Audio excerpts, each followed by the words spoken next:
Buenas noches y bienvenidos a la nave del misterio. Les propongo un viaje asombroso, un viaje a través del poder de la imagen, de esa danza enigmática, el sonido, la plasmación artística y algo que habla a lo más profundo de nuestra alma.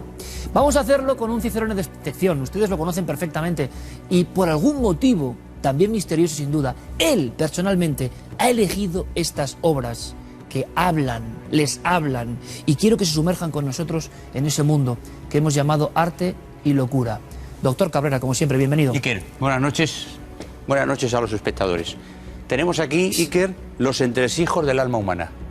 Tenemos aquí cosas que solo vieron aquellos pintores que los hicieron. Y eso es lo más profundo. Y cuando ahora el televidente esté en su casa viendo estos cuadros, se verá cosas de sí mismo. Es muy curioso, doctor, porque tenemos diferentes épocas y hay algo, ahora vamos a hacer un reportaje de nuestro compañero Pablo Villarrubia excepcional. En muchos centros psiquiátricos ha habido una recopilación de obras similares, algunos están por ahí, porque tenían algo muy potente, el arte y la locura mezcladas. Y yo te pregunto, doctor, ¿por qué será que hay ciertos códigos que a pesar del tiempo transcurrido se van repitiendo en personas, en artistas de muy diferentes épocas? Aparecían símbolos, escenas, monstruos, vamos a contar todo eso. Esos símbolos, Iker, son los símbolos del inconsciente colectivo humano, no nuestra memoria individual, sino cosas que se pierden en la noche de los tiempos. Esos símbolos son el arquetipo, el círculo, el cuchillo, la angustia. Todos esos símbolos son arcaicos, no son ni tuyos ni míos, son de la humanidad cuando nace. Tiene que impresionar, ¿verdad?, estar a solas delante de estos cuadros. Vamos a hacer ese experimento. Vamos a viajar a diferentes centros. Vean las imágenes, por favor. Y como les digo, muchas veces la propia imagen plástica genera un ensalmo rarísimo, extraño, pero que tiene un eco que nos llega. La música y la pintura ocurren en este reportaje. Y luego el doctor Cabrera nos va a desvelar algunos secretos. El porqué de estos cuadros. ¿Por qué está aquí el Bosco? ¿Por qué está aquí Goya? ¿Por qué está Van Gogh? ¿Por qué está Munch? ¿O por qué está Gutiérrez Solana? ¿Les apetece el viaje? Sumérjanse en esa espiral, en ese arquetipo, arte y locura, ahora mismo en Cuarto Milenio. A principios del siglo XX, muchos psiquiatras, psicólogos e incluso artistas importantes se interesaron por lo que entonces se llamó vulgarmente el arte de los locos. Se trataba de representaciones de lo más profundo de lo inconsciente por parte de personas esquizofrénicas, paranoicas, neuróticas o con otras graves perturbaciones mentales, cuyas ideas delirantes plasmaban en pinturas o esculturas. Algunos creen que estos enfermos mentales son capaces de ver y plasmar algo inalcanzable para el resto de los seres humanos.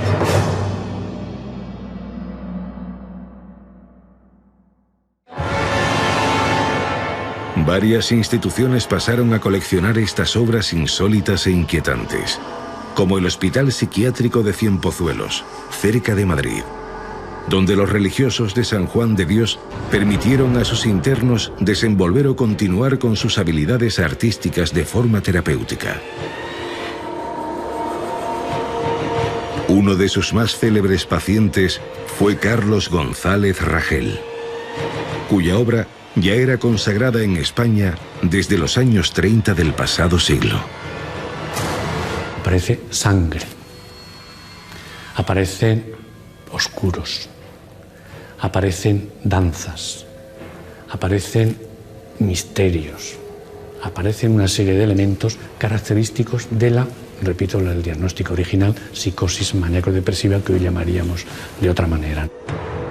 González Ragel dibujaba y pintaba de manera peculiar. En su cuadro El Cristo de los Locos, por ejemplo, su rostro sustituía al de Jesús crucificado, rodeado de alienados mentales a sus pies. Pero su faceta más perturbadora era lo que él denominó esqueletomaquia. ¿Qué significa la esqueletomaquia? Ver más allá de lo que ven nuestros ojos. Y de hecho en su historia clínica aparecen cantidad de siluetas, de fotografías, de radiografías para ver el esqueleto y poderlo plasmar. Si la hipotética visión de rayos X de González Ragel penetraba los cuerpos de los seres vivientes, Otros pintores internos de Cienpozuelos, como Ramón Ramírez Quilón, ven el mundo con una fuerte carga simbólica y emocional. Rasgos que aparecen dentro de su pintura: atormentada, ramas moviéndose, tormentas, que son características justamente de lo que sería la pintura esquizofrenia. Es un poco reflejar su estado anímico en el momento que está pintando. Otro artista que fue atormentado por la locura era Alejandro Sanz Moreno, cuya obra también se encuentra en el Museo del Psiquiátrico de Cienpozuelos. El ingreso de este señor es por una esquizofrenia paranoide. ¿Cómo se puede plasmar esto dentro de la pintura? La descomposición de su propio yo, la descomposición de su propio cuerpo, que él incluso tiene o padece una septicemia generalizada, se le quiere operar, se le quiere intervenir y él no reconoce ni siquiera su propio cuerpo. En su obra, Sanz Moreno se acerca a las tinieblas. Su pintura es oscuridad y misterio. Hace asociar un poquito la agonía y la tristeza que puede manifestar incluso en su etapa final de Francisco de Goya. Genio y locura parecen en algunas ocasiones inseparables. Lo sabe perfectamente el artista gallego Florencio de Areboiro, que trabajó en el psiquiátrico de Toén, en Orense. Durante casi 30 años estuvo enseñando educación artística a los internos y siempre recuerda a uno en especial, un tal Casimiro, que adoptó el curioso seudónimo de Luzbel. Luzbel es un enfermo,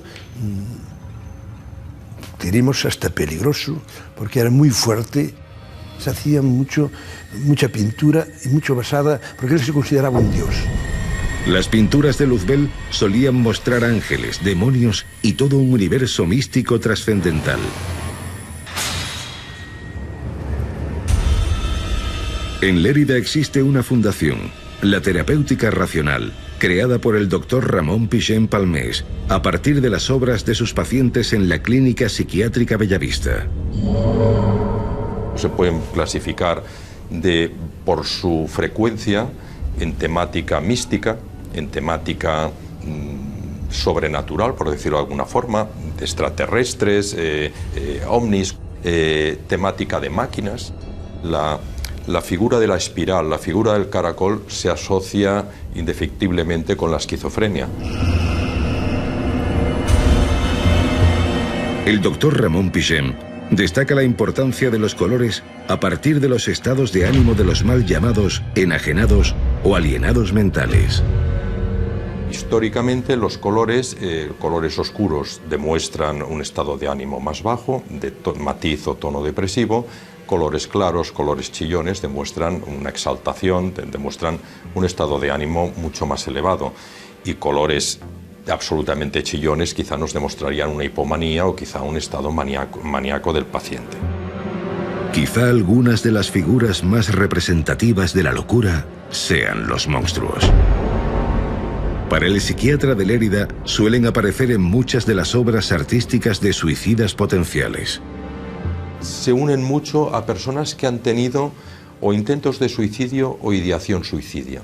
Es decir, el monstruo más los colores oscuros, lógicamente no es una regla, pero estadísticamente, revisando historiales, ves que hay una ideación o intentos de suicidio. El monstruo que se está comiendo a una persona, el monstruo que está empalando a otra persona, el monstruo que está matando. Es decir, esto demuestra una agresividad dentro de esta persona. Un antiguo paciente de la Clínica Bellavista se convirtió en el actual director artístico de la Fundación Terapéutica Racional. Su difícil experiencia empezó cuando tenía 18 años. Una noche, estando ahí tranquilamente durmiendo, empiezo a sentir una sensación de malestar total, en la cual sufro lo que sería lo que denominan los psicólogos y psiquiatras un empalamiento psicológico.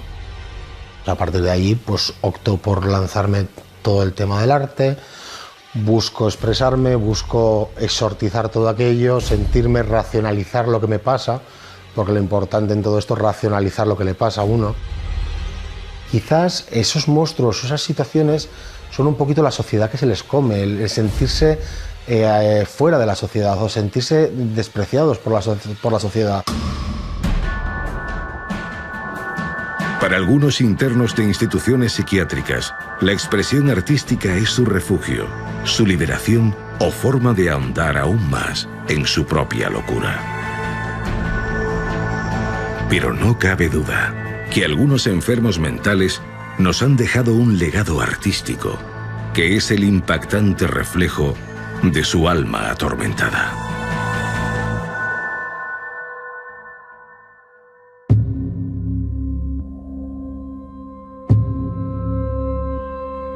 Sería muy bueno preguntar en este preciso instante de la noche qué han sentido, ¿no? Viendo algunas imágenes.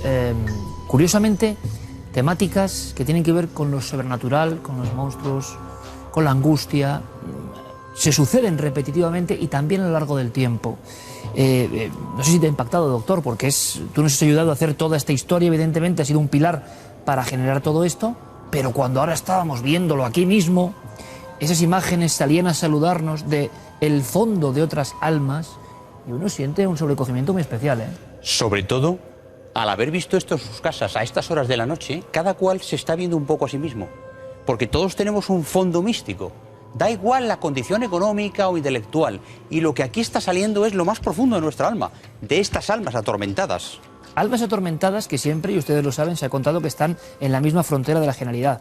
Luego está la persona que intenta, pues bien, mediante el alcohol o viajes místicos, como contábamos, artificiales totalmente, llegar a la genialidad de estos pintores. Y claro, no, estos eran geniales ya de por sí, pero encima tenían algo más. Vamos a empezar ese viaje rápido por la historia. ¿Por qué hemos traído estos cuadros? Pues muy sencillo, porque así como estos eran muy desconocidos, muy de instituciones que trabajan en ese ámbito todavía un poco tabú, ¿no? Y no sé por qué, de la psiquiatría y la locura, estos ustedes los han visto, los conocen perfectamente, saben sus títulos, ¿verdad? Lo que igual no sabían es el secreto, lo que podrían expresar bajo la mirada no artística, sino en este caso de especialista en el mundo de la mente del doctor Cabrera.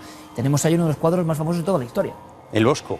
Este cuadro es una delicia, Iker, para los psicoanalistas, porque en él están todos los símbolos que podemos imaginar. Es un cuadro en un tiempo en el que la locura era el pecado. Y al ser la locura el pecado, Bosco ahí reflejó todos los pecados que en la tierra, que es la parte central del cuadro. Aquellos que pecaban pasaban al infierno, que es una parte negra, llena de fuego, llena de símbolos de dolor y sufrimiento, y los que no pecaban conseguían la paz y la serenidad en el lado del cielo, donde los animales, como veis, cohabitan pacíficamente unos con otros. Este cuadro es tal cantidad de símbolos en su conjunto que sería, bueno, hay seminarios de meses solo para entender leerlo. El cuadro, el Bosco. Y claro, lo curioso, doctor, es que hay una lectura simbólica, una lectura artística, una lectura esotérica que existe, sí. Pero lo que no sabía yo es que había una lectura psiquiátrica de grandes obras del arte. Completamente, porque Bosco, que era una persona muy equilibrada, en sus momentos en el estudio solo... ¿Qué le pasaba? Él trataba de plasmar en sus cuadros aquello que no podía decir en la calle. Tú no podías hablar de temas que hoy son normales, como la homosexualidad, y él en el cuadro habla de la homosexualidad. Él no se podía hablar en la calle de la corrupción del gobernante, y él habla de la corrupción del gobernante, de la corrupción de los papas. Y él lo pone ahí, y ese papa malo lo pasa al infierno, por poner un ejemplo. Es decir, y eso es el conocimiento pleno del mal y el bien desde la perspectiva del Bosco en un tiempo en que el mal era el pecado. Tengamos en cuenta eso. El Bosco sería, por tanto, en tu opinión, ¿cómo lo catalogaríamos al Bosco psiquiátricamente? Psiquiátricamente... Siempre, por cierto, lo hacemos de una forma que nadie se lleve las manos a la cabeza, ¿no? Pero podemos hacer diagnósticos. Exacto, pero en tu opinión, viendo otras obras, y esta que es la más famosa de él, ¿habría una nota psiquiátrica? El Bosco era un hombre, por el colorido, como se ha dicho en el documental previo, un hombre muy equilibrado en lo afectivo, es decir, tendría una estabilidad anímica muy importante, pero tendría una especie de tensión interna por decir la verdad. Yo diría que tenía una gran carga de angustia, sin llegar a un diagnóstico. Es una lectura distinta, yo creo que es interesante porque las otras las conocemos y las hemos contado aquí, ¿no? Sigamos viajando en la historia, doctor, nos vamos a... palabras mayores, ¿eh? ¿Qué podemos decir? Hay que imaginar a este hombre haciendo esto en su casa para él, sin escuchar, o escuchando solo lo que dicen las pinturas. Porque ¿no? además eran cuadros que no eran de encargo, eran cuadros para él, que él colocaba en su mansión como él quería, en una sordera que al cortarte con la realidad te hace ver más cosas. No olvidemos que la gente que padece sordera tiene un mundo especial, y él es uno de ellos. Pues me encanta escuchar hablar al doctor Cabrera sobre Goya, porque observando algunas cosas, yo creo que nunca se ha hecho, no hace falta más. Uno de los demonios o diablos o satanes, ¿no?, más terroríficos de la historia del arte está ahí, es solamente la oscuridad, ¿no? La oscuridad que refleja. Y luego esa turba de personas que funden sus caras en una época muy antigua, pero estamos hablando, por tanto, de genios que veían algo. Tú sabes, doctor, que existe el mito o la leyenda o la verdad que se ha escrito de que Goya huye de esa casa, la Quinta del Sordo, porque escucha las pinturas ya hablar. Escuchaban, percibían otra realidad y la plasmaban. Una realidad que está ahí, lo decías en la pieza, pero a la cual no tenemos acceso los que estamos, yo no mucho, pero cuerdos. Es que los normales, entre comillas, nos perdemos una parte de la realidad importante. Y esa parte de la realidad, estos pintores geniales la veían y la plasmaban. Y una vez que la tenían plasmada, eran capaces de hablar con ella. Pero tanto, Goya, seguro que esa leyenda fue real, porque en el fondo este cuadro nos está hablando. Esas caras de angustia, deformes, que rodean al mal, que es el demonio en forma de macho cabrío, están hablando a Goya, en una soledad a la que acompaña la sordera. Yo vuelvo a animar a nuestro público que acude al Museo del Prado, que si es posible con ciertas músicas, ya han visto ustedes, ¿no?, esa conexión entre el sonido y la pintura, que vayan a ver las pinturas negras, porque alguien hace más de 200 años generó un mundo que todavía, repito, tiene un eco con el que nos reconocemos, un eco sobrecogedor y genial al mismo tiempo. ¿Tendríamos también un diagnóstico para Goya? Goya, cuando pintó esto, era un genio que padecía una grave dependencia del alcohol. Cuando no bebía tenía delirium tremens, veía animales monstruosos por las paredes, pero Goya, sobre todo en esta época de la vida, tenía una gran desconfianza hacia los demás. Estaba ya un poco paranoide. Era genial y tenía una desconfianza ya paranoide hacia los demás. Nos marchamos a otro de los grandes genios, que este sí, así como el Bosco Goya, bueno, hay sus dudas, ha pasado a la historia como el loco del pelo rojo, ¿no? Correcto, famoso Van Gogh. Y además hemos puesto estos dos cuadros porque revelan muy bien cómo se transforma esa personalidad cuando se disuelve el yo. El yo es que nos sentimos uno. Cuando te veas al espejo, cuando los espectadores se ven al espejo, ven una persona, no ven cuatro. Pues bien, Van Gogh, en el cuadro en el que está como más sereno, más tranquilo, se le ve todavía concentrado en el yo. Pero en el siguiente cuadro, donde ya aparece ese fondo de espirales, que muy bien explicado en el documental, se ve mucho en las esquizofrenias. Es un símbolo que se repite permanentemente. Correcto, y no sabemos muy bien por qué, pero esa espiral es como el retorcimiento de la realidad, el retorcimiento del tiempo y del espacio. Entonces esas espirales, esas volutas, esos redondeles, que son símbolos del inconsciente colectivo, ahí en Van Gogh, digamos que revelan la disolución del yo. Ese yo que está en el cuadro normal, en su cara normal. Y esa mirada paranoica también de que me están espiando, son mis enemigos. Ahí hay un proceso de lo que se llama la esquizofrenia paranoide en Van Gogh. Ahí sí que hay un diagnóstico evidente. Es curioso porque hemos escuchado en el reportaje de nuestro compañero Pablo cómo algunas personas conocieron a enfermos pintores al mismo tiempo, que ese proceso de sentir la disolución del yo lo llevaron hasta el punto de que no reconocían su cuerpo en una fase de operación. Eso se llama la negación del cuerpo. Y en la negación del cuerpo, muchas veces le han puesto nombres bonitos, el síndrome de Cotard, significa que el sujeto a veces puede llegar a amputarse un dedo como una oreja, Van Gogh, porque no es su cuerpo. Es decir, pierdes la conexión con tu yo. Y eso es la negación del cuerpo.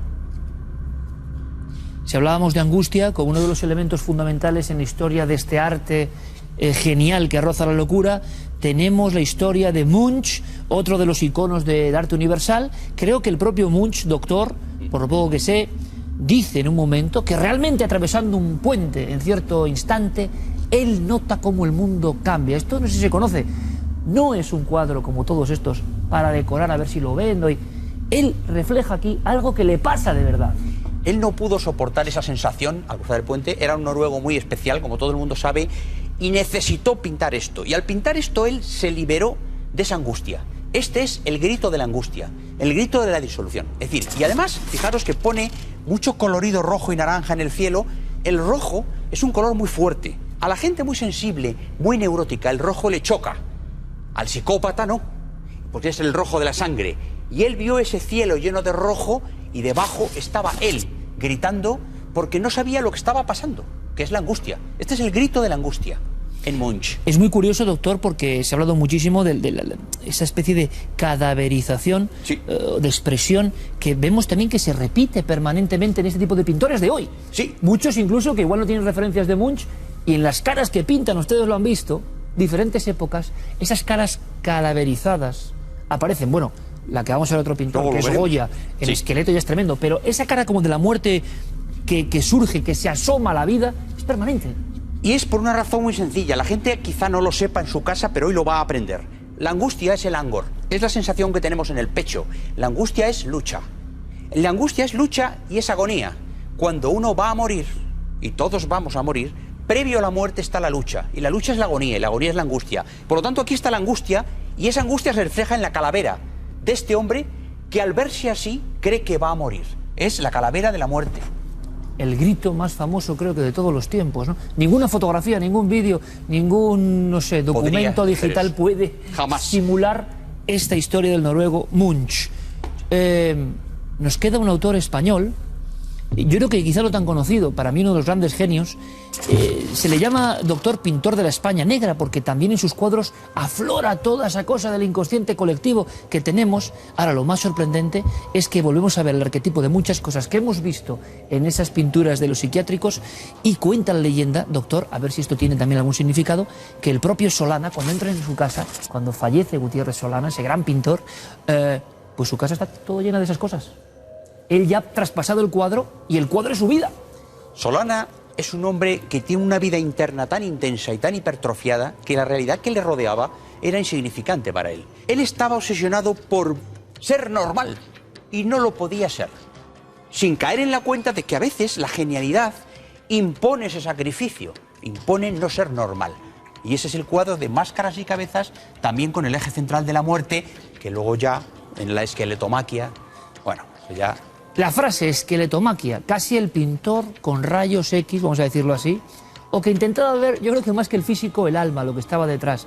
Hay un cuadro, ya que hablamos del maestro Goya, ustedes saben que hay autorretratos maravillosos de Goya, y este Ragel, durante muchos años, yo eso por ejemplo lo desconocía, doctor, lo he aprendido gracias a esta lección que nos has traído, pintores que pasan muchos años en el centro psiquiátrico. A mí me parece, por cierto, maravilloso, y que siguen pintando, que siguen creando hasta el último día, que ellos, bueno, están en el psiquiátrico, pero siguen, no pueden frenar esa corriente que llevan dentro. Y pinta a Goya como si fuese asomando la calavera. Transparente la calavera, Eso es lo hemos visto en el impresionante, ¿no? documental. ¿Qué significa eso? Vamos a ver, el cuadro que tenemos ahí, que es, es uno del juego llamado Esqueletomaquia, lo pinta Ragel, que es un pintor bueno y famoso que vivió en Cienpozuelos. Pero era un genio, lo hemos dicho antes. Y él veía más allá de la piel. Él veía que estaba dentro. ¿Y qué tenemos dentro? Esqueletos. Y todo lo esqueletizó. Don Pero él Quijote, aseguraba Sancho que lo Panza. podía ver. Claro, era visión de rayos X, porque había un punto delirante, un punto, digamos, de más Pero allá. absolutamente real para él. Para él real. Y por eso la gente que está en su casa viéndolo tiene que saber que eso es lo que él veía, porque si no, no podía pintarlo. Es un viaje, rapidísimo lo han visto, pero que realmente no se cuenta. Sigue siendo un poco tabú todo esto, doctor. Y sin embargo en los cuadros tenemos estos códigos, están ahí. Es muy hermoso y, como digo, hay muchas formas de leer un cuadro. Seguramente muchas muy eruditas, muy sensibles. Esta es una cosa diferente, pero que seguro que tiene claves para explicar por qué todavía, doctor, cuando nos ponemos en soledad, o como han hecho ustedes a través de su apacible salón de casa, y han visto estas imágenes, se ha despertado también algo parecido a, no sé si cierta angustia, o cierto miedo muy antiguo, ¿verdad? Hemos vuelto a nuestros orígenes, los orígenes donde todos éramos uno, es decir, el arquetipo, el inconsciente colectivo, ese sueño del que todos nacemos y en el que los símbolos los compartimos todos los seres humanos. Por eso, a través del tiempo, personas que no se conocieron repetían inconscientemente en su locura, que parecía única, cosas que deben estar ahí, influyéndonos a todos. El gran enigma de lo que está detrás, ¿verdad? Decía Jung, el inconsciente colectivo. Doctor, como siempre, gracias por la lección, de verdad, A vosotros, a ti. sobrecogedora pero edificante. Conocemos un poco más de grandes maestros del arte y eso siempre es de agradecer. Y ahora seguro que muchas personas cuando ven estos cuadros tendrán también esto. Te lo pensarán 2 veces. Gracias, doctor, como siempre. A ti. Vamos ahora con muchas más noticias. La actualidad no para. Yo quería que ustedes, bueno, pues se paseasen, ¿no?, durante estos primeros minutos del Cuarto Milenio por un museo muy peculiar. Es más, yo creo, doctor, que nunca han estado estos cuadros juntos. Lo hemos hecho aquí en Cuarto Milenio, donde hacemos estas cosas. Vamos ahora con la noticia. Venga, vamos con la actualidad, que viene repleta de novedades.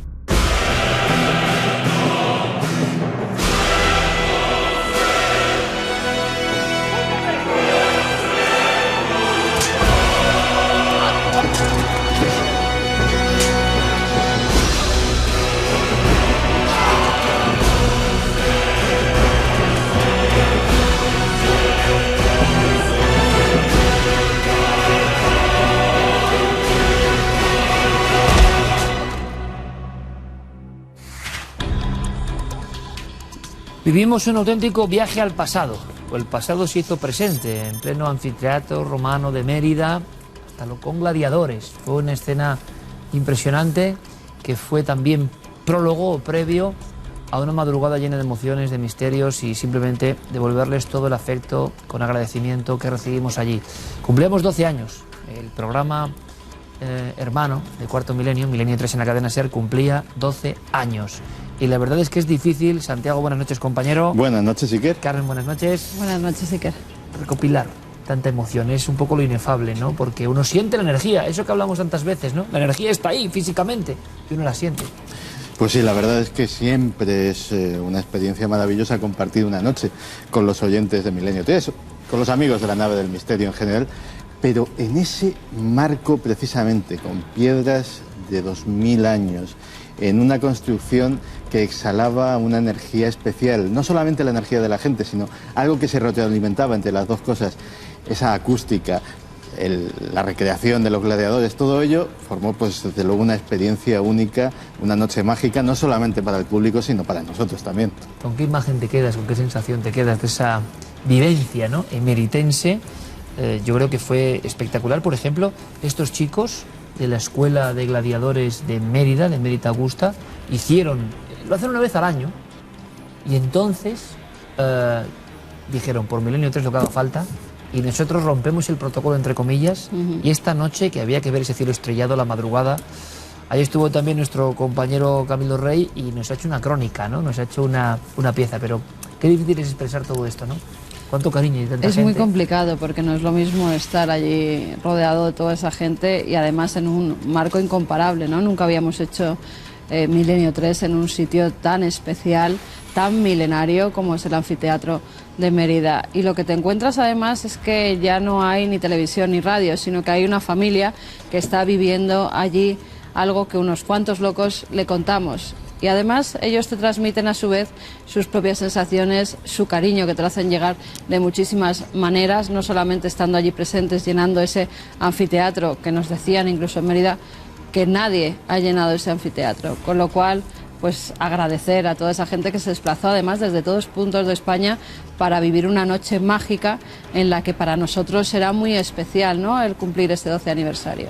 12 años, ni más ni menos, y era un programa de verano, por cierto. Sí. Ahí estábamos, ahí estabais, y para los que no estaban, pues realmente esta crónica, como digo, compilada, que yo creo que resume en imágenes, pam, pam, pam, pam, toda una serie de momentos, ¿no?, que quedarán ahí para siempre. Nosotros no lo olvidaremos, espero que ustedes tampoco.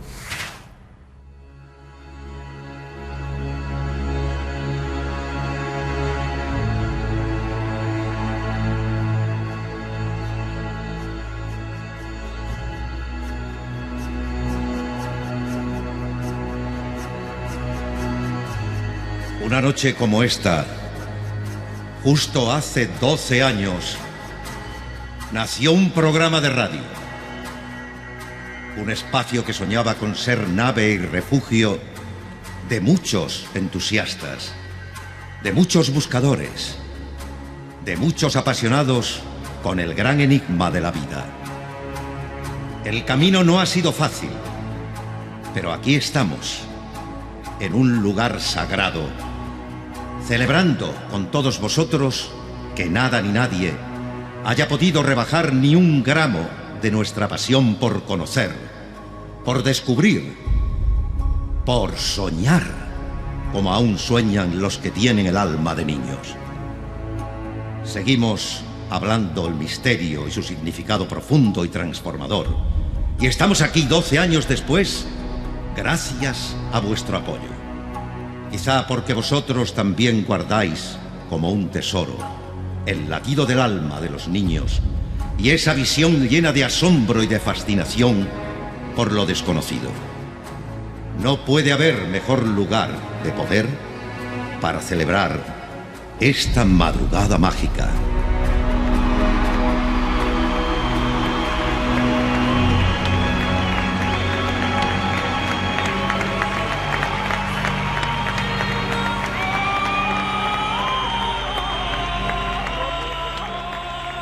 Me estoy imaginando ahora mismo un ovni, un platillo volante, ¿os imagináis? Que sobrevolaba la zona de Extremadura y diría, ¿qué están haciendo aquí?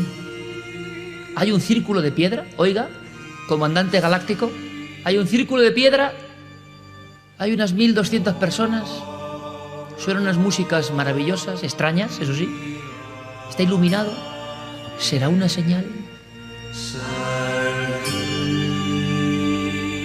Estoy cada vez peor, ¿verdad, Carmen?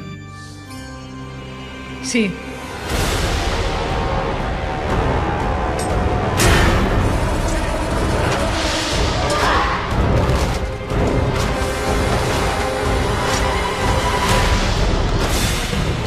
Esta noche hemos tenido aquí gladiadores, personas que representan de nuevo lo que pudo ser aquello durante 400 años. Vale, pues la magia, la invocación, la superstición, las tablillas de maldición, de mal de ojo, existían ya con estos juegos. Claro, cada una de esas personas tenía sus favoritos y quería que ganaran, y algunas de ellos recurrían a brujas, a personas que dominaban los hechizos y, por ejemplo, hacían una tablilla de ficción, una tablilla de maldición, y llegaban incluso a enterrarlas en la arena en ciertos lugares para dañar al gladiador. Pero los gladiadores que sabían esto se protegían a su vez con amuletos.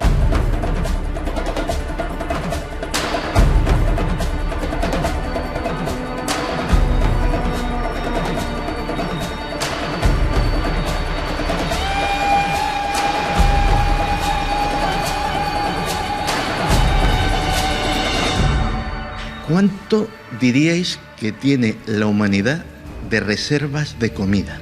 ¿Para cuánto tiempo? Si de repente fallase el suministro mundial de alimentos, ¿cuánto tiempo aguantaríamos? 74 días. Todo está en un equilibrio muy delicado.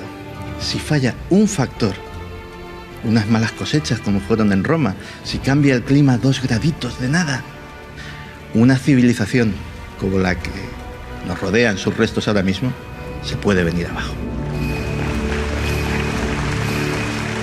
Solo nos queda a nosotros agradeceros de verdad ese esfuerzo de estar aquí con nosotros hoy dentro de la nave, en un lugar mágico como este, y viendo cómo Milenio 3 llega a los 12 años, a un cumpleaños mágico aquí con vosotros en Mérida. Gracias, gracias de verdad. Ponemos rumbo a otros lugares, quién sabe qué otro lugar nos acogerá, pero sabemos que nunca vamos a olvidar esta noche. Gracias a todos, fue Milenio 3 en Mérida. Gracias por venir.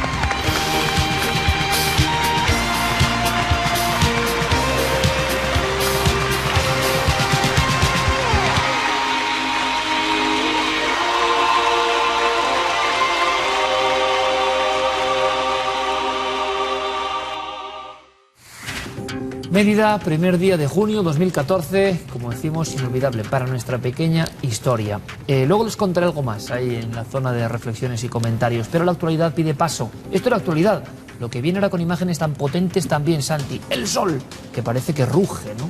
Pues sí, lo que estamos viendo es una eyección de masa coronaria, lo que conocemos habitualmente como una llamarada solar. Hemos hablado muchas veces de este fenómeno aquí en Cuarto Milenio, entre otras cosas porque podría afectarnos a nuestra tecnología, podría provocar una catástrofe tecnológica o simplemente perturbar las comunicaciones y hacer nuestra vida tecnológica un poco más difícil. En cualquier caso, ¿por qué traemos estas imágenes aquí? Porque son impresionantes. Es que este fenómeno nunca antes en la historia había sido fotografiado, había sido filmado con tantísimo detalle, con tanta resolución, en toda su magnitud, en todo su esplendor. El responsable es IRIS, un nuevo telescopio espacial que está específicamente diseñado para vigilar el Sol, para medir su actividad, para medir sus ciclos, para avisarnos de cuándo va a llegar con un par de días de antelación una de estas llamaradas solares y, quién sabe, poder incluso salvarnos de un inconveniente tecnológico sumamente grave. Tiene algo hipnótico, ¿eh? Tiene algo que nos atrapa, como el fuego primitivo. Y ahí la tecnología, el HD, los perfectos objetivos, mirando al Sol, y de repente el Sol, en vez de objeto cósmico, parece que se convierte en pintura antigua, ¿no? La expresión de los frescos antiguos, un poco fieros del Sol, ¿no? Ahí lo tenemos, impresionante. Fieros son los vampiros. Evidentemente aquí hemos hablado de vampiros en tumbas, en excavaciones, pero ojo, hay quien dice que hay clubs de vampiros y lo dice convencido de ello. Entre ellos un doctor en psicología, profesor de la Universidad Británica, Emil Williams, que asegura que existen entre 10.000 y 15.000 vampiros solamente en el Reino Unido. Es más, él está seguro de que hay pequeños grupúsculos que se alimentan de unos 30.000 donantes. Son esas personas que se dejan chupar la sangre.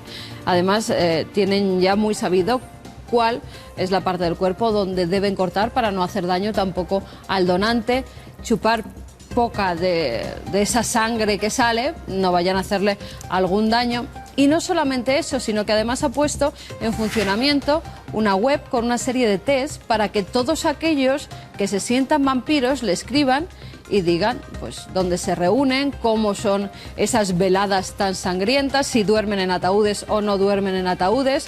Incluso también habla de vampiros psíquicos, de aquellas personas que cuando entran en un lugar parece que te absorben la energía. Y es más, a la persona que le han absorbido esa energía lo dejan como muerto. No sé si en alguna ocasión os ha pasado que entre alguien y de repente parece que estás muy cansado. Pues dice que eso es real, que eso también existe, pero que no es comparable a los vampiros de verdad, a aquellos hombres y mujeres que se dedican a chupar sangre y a vivir verdaderamente como lo hacían los vampiros. Estos no lo sé, pero los vampiros energéticos que desactivan, de eso dice, alguno he conocido. Día D, tesoros. Santi, ¿dónde? ¿Cómo? Pues mira, el desembarco de Normandía, posiblemente, la mayor operación militar de todos los tiempos. Hoy día, en las playas de Normandía apenas quedan rastros, quedan algunos búnkeres conservados, quedan los cementerios de las víctimas de uno y otro bando, pero debajo del mar queda un tesoro de restos de aquella atroz batalla, con barcos hundidos, tanques, lanchas de desembarco, prácticamente todo el material. Y precisamente ahora un equipo francés multidisciplinar formado por arqueólogos, historiadores militares, incluso veteranos que participaron en aquella acción y que todavía sobreviven, están utilizando la última tecnología en exploración submarina. ¿Para qué? Para localizar esos pecios, localizar todo ese tesoro hundido que se ha quedado justo como en aquel día fatídico en el que murieron tantísimos hombres, que se calcula que 20.000 solo el primer día, y aprender un poco de historia. Además, quieren preservarlo, quieren intentar conservarlo, porque el problema es que todo es metálico, todo es acero, todo es hierro, y la corrosión del mar le ha puesto fecha de caducidad. Posiblemente, si no se hace nada, en 100 años no quedará ni rastro de esos tanques, ni rastro de esos acorazados. Están buscando algún medio de preservar ese tesoro e incluso presionar a la UNESCO para que lo declare Patrimonio de la Humanidad. Le hemos preguntado a un experto, un historiador como David Solar, que lo sabe todo en torno al día D, sobre qué hay allí debajo. ¿Qué cantidad de cosas que no podemos imaginar siguen bajo las aguas? Fue rescatado todo el material que se pudo, inmediatamente.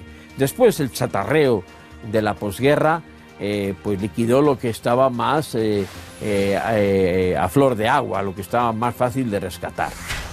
¿Qué es lo que hay ahora? Pues los elementos más pesados que se hundieron en aquellos primeros días de la guerra, los que se fueron más al fondo, los que eran más difíciles de rescatar y los que han aguantado mejor las inclemencias de 70 años de mareas.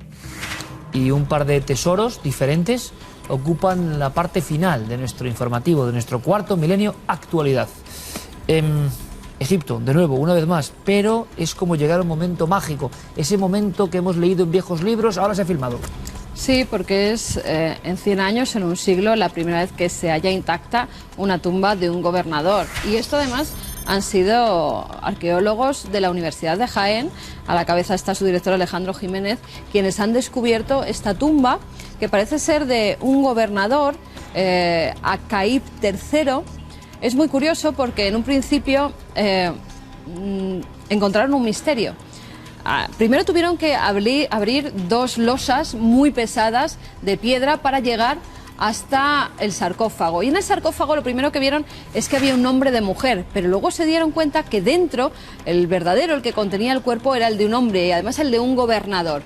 Además descubrieron que había otros 8 personajes enterrados allí y que había un cocodrilo momificado. Un cocodrilo que puede tener que ver con el dios Sobek, que es ese que tiene la cabeza de cocodrilo y cuerpo de hombre, ¿no? Pues al parecer, alguno de los enterrados allí, de las momias que se han hallado, veneraba a este dios Sobek y por eso hizo enterrar junto a él una momia de cocodrilo. La verdad es que las imágenes son tremendas, parece el Lord Carnarvon cuando llega a una tumba intacta y están sacando por primera vez a la luz esos restos. Decía que cuando abren ya por fin esas piedras tan pesadas, después de mucho excavar, porque tuvieron casi que excavar durante un año hasta llegar a la verdadera tumba, dice que olía como si lo acababan de enterrar, un olor como a madera fresca, y que eso para un arqueólogo pues que les dio mucha energía para continuar investigando esta tumba tan impresionante. Bueno, Lord Carnarvon y Howard Carter abren la tumba más famosa de todos los tiempos, la del rey niño, faraón niño Tutankamón, se quedan uno mirándose al otro.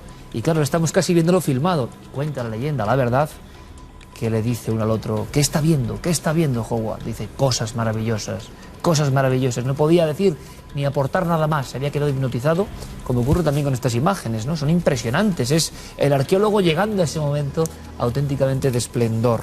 Y esplendor también hay, como siempre, y lo seguimos muy de cerca en el arte rupestre. Creemos tener todo perfectamente controlado y es que lo preguntamos muchas veces. Se conocen las cuevas mágicas de España, ustedes lo saben muy bien, y quizá les demos una sorpresa dentro de poco a ese nivel. Pero resulta que en cuántas no ha entrado el hombre todavía, en cuántas sierras, en cuántos lugares que ustedes ven por las carreteras de nuestro país no se sabe lo que hay porque nadie se ha metido a explorar bajo tierra. Bueno, pues ha ocurrido algo similar, algún valiente se ha metido para otras motivaciones completamente diferentes y en Vizcaya y también en Castellón han encontrado las últimas pinturas rupestres españolas, que siempre son pinturas que pueden tener que ver con la caza, con ritos que tienen algo de esa magia de los primeros templos. Algunas, como los grandes bisontes en Vizcaya, son realmente fascinantes. ¿Quién nos cuenta? ¿Quién nos da un poquito más de luz sobre cómo se ha producido el hallazgo? Pues el director de las Cuevas de Cantabria, presidente del Museo de Prehistoria, nuestro querido amigo Roberto Antañón. Los 2 bisontes que se han encontrado en un gran bloque en una zona de la cueva de Lumencha realmente tienen un tamaño muy grande, y además este tamaño se explica mucho porque aprovecharon, como hacen muy frecuentemente los artistas del Paleolítico, los relieves naturales, el perfil de la forma del bloque para instalar allí la figura. Tanto en el caso de Lumencha como en el caso de Vilafranca, de este abrigo rupestre del Ayuntamiento de Vilafranca en Castellón, tenemos 2 buenos ejemplos de lo que es la aplicación de las nuevas tecnologías al estudio del arte rupestre, que ahora está tan en boga. La cueva de Lumencha es una cueva que se conocía desde hace decenas de años y por la que habían pasado algunos de los más importantes prehistoriadores del País Vasco, ¿no? Y nadie había descubierto las pinturas. Han sido 2 jóvenes investigadores que entraron en la cueva por otros motivos y que vieron unas manchas de color rojo en el bloque, y aplicando nuevas tecnologías de tratamiento, de captura y tratamiento de imágenes digitales, de esa manera han podido, digamos, sacar esas pinturas que estaban cubiertas por grafitis y por la suciedad para poder estudiarlas y verlas de forma más evidente. Nos marchamos a otro lugar que no tiene pinturas pero que es oscuro y está abandonado como alguna que otra cueva. Es un colegio y vamos a estar en unos minutos allí. Hemos tenido suerte esta vez. Y quiero que descubran el tesoro, entre comillas, sobre todo sonoro, que hemos traído de esta investigación puramente paranormal, porque se hablaba de fenómenos concretos en un lugar ya deshabitado, en pleno corazón de Madrid, en la zona norte. También Santiago Camacho nos contará algo que es sumamente inquietante, que tiene que ver con espías que son instruidos. Se ha descubierto la documentación, gracias a papeles secretos de Snowden, sobre cómo tumbar a figuras, a personajes públicos y no públicos, cómo destruir reputaciones. Ustedes lo saben, eso de críticas, insultos, infundios, pero todo eso coordinado todo eso como auténticas operaciones para maltratar psicológicamente, casi para quitarse del medio, para borrar, ¿no?, como hacían los antiguos egipcios, casi el nombre de uno porque lo asocian a cosas malignas. Campañas de descrédito en Internet perfectamente orquestadas por espías. Lo contará luego Santi y tendremos debate. Pero ahora, como no, Mundo Insólito. Comenzamos en una ciudad rusa donde los científicos no saben qué está pasando. La gente, además en determinadas fechas, ya van como 3 campañas, 3 ocasiones. Mayo de 2013, Navidades de 2014, de este año, y también hace ahora unos días, mayo de 2014. Caen redondos y no se acuerdan de nada, pero es que están de 2 a 6 días durmiendo. Han hecho análisis en el aire, en el agua, en el pelo de las personas, en las uñas, y no han encontrado nada extraño. Alguien apunta que puede ser el uranio, las minas de uranio que tantas veces se han explotado allí, que pueden estar filtrándose, pero aún así no saben qué está ocurriendo. Y un dato más, los niños aseguran que tienen alucinaciones terroríficas. Y nos vamos hasta Canadá, donde han acuñado una moneda de 25 céntimos y también unos sellos con la cara de un fantasma muy conocido en Canadá. Es una chica que va como con un velo blanco y además lo han hecho de tal forma que si mueves la moneda pues parece que abre los ojos y también que las velas que hay a su alrededor se encienden. Ahora que Felipe VI va a estar en las monedas de nuestro país, digo yo que también alguna que otra con una cara de Belmez, con una chica de la curva, pues las podían hacer, ¿verdad? Y acabamos en Japón, donde fíjense lo que han encontrado. Dicen que son los restos del monstruo Kappa. ¿Y qué son estos monstruos? Pues son los monstruos que habitan en las zonas más profundas de los lagos, de los ríos. Tienen cara de hombre, pero luego tienen un cuerpo como escamoso, de color azul o verde, unas manos que parecen las de un palmípedo. Ahora aseguran que estos restos pertenecen a esos monstruos y por primera vez en la historia son expuestos. Estos en concreto los llevaba conservando una familia desde 1881, cuando se encontraron uno de estos monstruos, uno de los Kappa, a orillas de un río moribundo. Nos aguarda este lugar, el colegio. Abrimos sus puertas. Un colegio sin nadie, pues ya tiene un efecto evocador. Da la impresión de que algo sigue rondando. Este especialmente. Fuimos allí porque había ocurrido algo. Lo que no esperábamos es el resultado.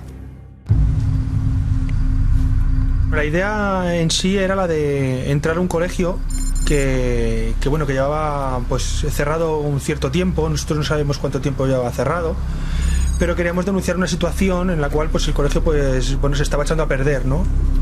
Hicimos por entrar y pues hacer fotos, ¿no? Justamente en ese momento la puerta del polideportivo se abrió y se cerró.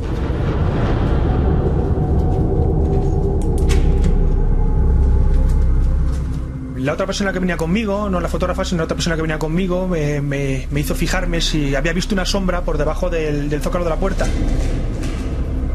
Y yo pude ver cómo la puerta se abría, se cerraba, se abría y se cerraba, así en 2 veces seguidas y muy rápidas, con portazos muy fuertes.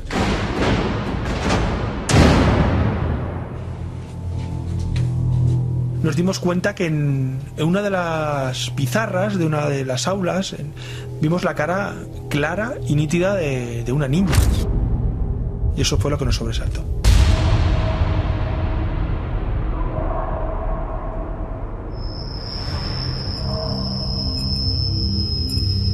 Así comenzaba esta historia, la de las voces del colegio, que tiene muchos elementos. Lo decía al principio del programa, hemos tenido cierta suerte porque ustedes saben muy bien que en el 80% de las ocasiones el resultado, y queremos seguir siendo siempre honestos con todos ustedes, es negativo.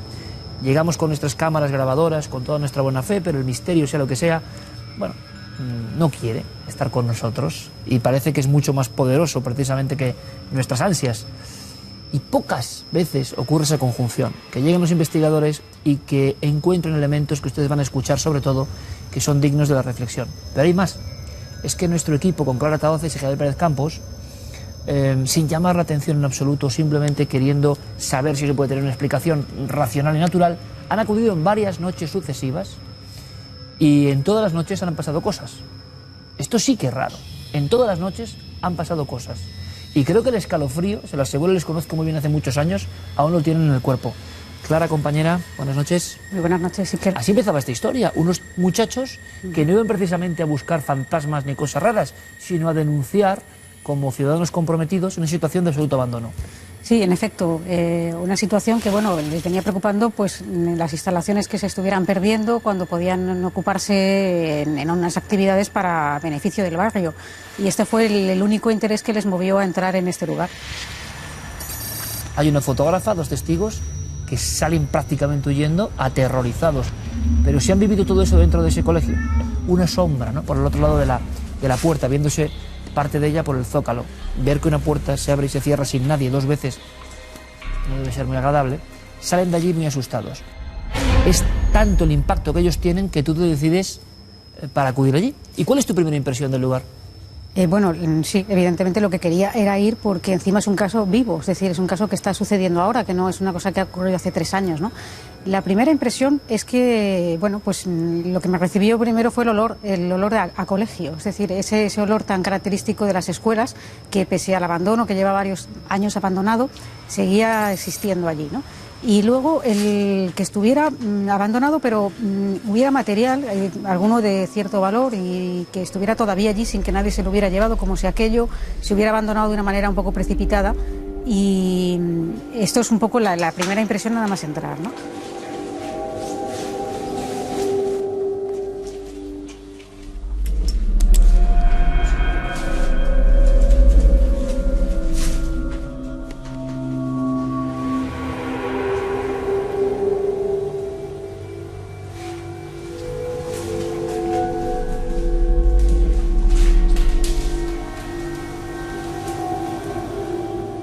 Trazando siempre paralelismos con todos ustedes, que hacen el programa con nosotros, es como cuando uno se esfuerza y logra casi conectar con los sonidos, y esto tiene mucho que ver, con los olores de esos primeros centros de la infancia, ¿no?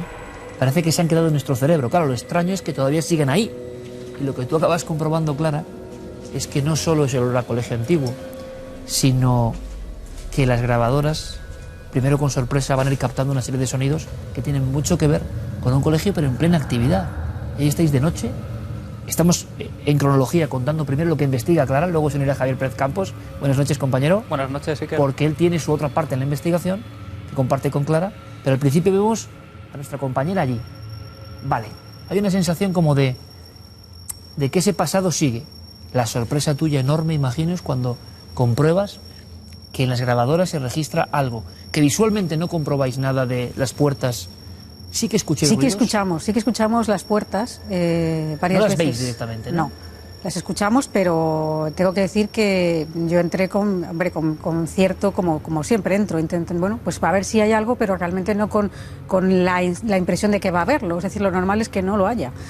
Y después de ver que no hay corrientes de aire ni nada, bueno, yo pensé que en principio cuando hablaron de que ellos oían este tema de las puertas, pues tendría una explicación, pero cuando veo que no hay corrientes y que yo misma y las personas que me acompañaban escuchamos esos portazos fuertes, ya me sorprendo bastante. ¿Teméis que haya alguien físico en el lugar? Es lo primero que hicimos, comprobar que no hubiera nadie allí.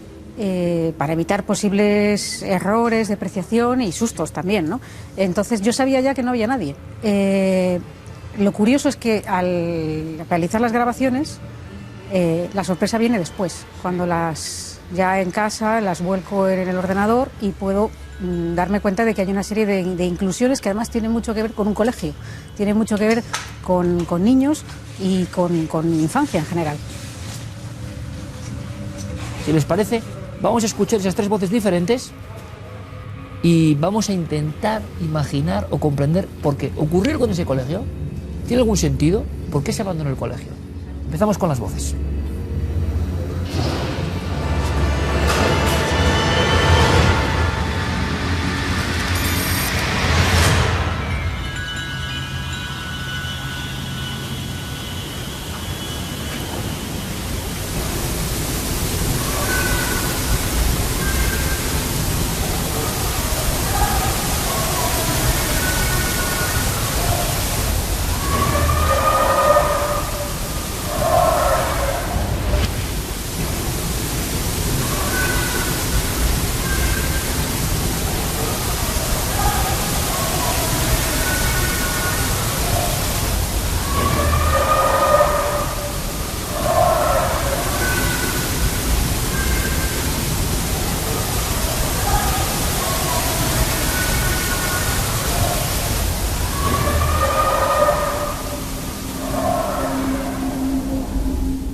Como siempre, el mundo de la psicofonía, tan lejano al ordinario y se puede opinar libremente. Una quizá más confusa, ¿dónde estás, mamá? Luego lo de los gritos, que es impresionante. O sea, que es un... O había personas ahí gritando, cosa que luego intentaron comprobar nuestros compañeros, o no sé qué demonios o ángeles o lo que sea será esto, ¿no? Porque los gritos los vamos a escuchar ahora aquí todos juntos y nos ponen la carne de gallina. Y luego ese hola que es el mismo eco que tantas veces en esto, que yo no sé lo que es, pero que los expertos dicen que es la psicofonía o la parafonía, que yo creo haber escuchado esa misma voz en muchas otras grabaciones en diferentes años y en diferentes expertos y lugares, ¿no? Es como si alguien o algo te saludase. Hola, pero ahí no había nadie, Clara. Claro. Esto es lo curioso, ¿no? Que en cierta forma hay algunas voces que interactúan o que parecen demostrar cierta inteligencia, ¿no? Que no es un simple eco de algo que queda en un lugar, que eso es muchas veces la teoría o el argumento que se utiliza para desvirtuar o decir que la psicofonía es un fenómeno falso, sino como que es un rebote de ecos y tal. Y nosotros hemos comprobado en muchas ocasiones que interactúan, que a veces incluso contestan preguntas y que a veces incluso conocen nuestros nombres. Había dos preguntas antes de unir a Javier en esta investigación paso a paso, tal y como se produjo, que es lo que yo quiero que ustedes vivan con nosotros.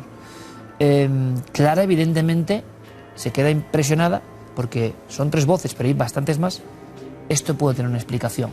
Ella es de mente muy racional en este aspecto y dice, vamos a volver. Y lo hacen. Pero había 2 cuestiones en las cuales se pone a investigar nuestra compañera de inmediato. La lógica, ¿por qué se abandona ese colegio concreto? Y si hubo algún tipo de cuestión, vamos a llamarlo criminal, algún hecho luctuoso, que siempre parece que puede tener que ver, no sabemos tampoco si tiene que ver o no, pero a veces se dice, ¿no? Y a veces se ha comprobado. Y creo que no hay muchas respuestas de momento, ¿no? De momento no. También hay que decir que la investigación es muy reciente, que sigue abierta, es decir, no la damos por concluida y que sí que hemos averiguado que se produjo una muerte a las puertas del colegio, pero que en principio no tendría que ver... Un crimen. Un crimen. Y no tendría que ver con ningún niño. Exacto. Que lo lógico es, si hubiese habido, por desgracia, sucesos con niños, hay un crimen hace unos cuantos años y luego, ¿por qué se abandona ese colegio? Tampoco se sabe muy bien. No se sabe muy bien. Lo que sí puedo decir es que la actividad finaliza en 2006, porque eso sí lo hemos podido comprobar, y a partir de entonces se intentan varias iniciativas para ese colegio convertirlo en otras cosas, en otros centros que puedan ayudar al barrio, y 2 proyectos al menos fracasan. No sabemos tampoco por qué. Se incorpora a esta investigación nuestro compañero Javier Pérez Campos, que evidentemente le falta tiempo cuando conoce la historia para decir, oye, yo me apunto y yo voy a vigilar con Clara para saber, y les aseguro que la motivación es saber si esas voces tan nítidas que hemos escuchado tienen una explicación. Javi, ¿os impresiona también, y esto ya vais los dos, una zona concreta del colegio, creo entender? Sí, nos impresiona, a mí en concreto me impresiona el colegio precisamente porque yo tenía expectativas de que era un colegio abandonado donde no sabíamos si había ocurrido ningún suceso trágico, aparentemente no había ocurrido nada, aparte de estas grabaciones que ya de por sí son tremendas, ¿no? Todo iba aparentemente normal, íbamos cerrando puertas, ventanas para llevar un control exhaustivo de todos los sonidos, la puerta estaba completamente cerrada, pero justo cuando pasamos la mitad del edificio hacia el segundo ala, digamos, yo recuerdo perfectamente que miro a Clara y le hago un gesto como diciendo, a partir de aquí la sensación cambia, todo es como más opresivo, como más inquietante, ¿no?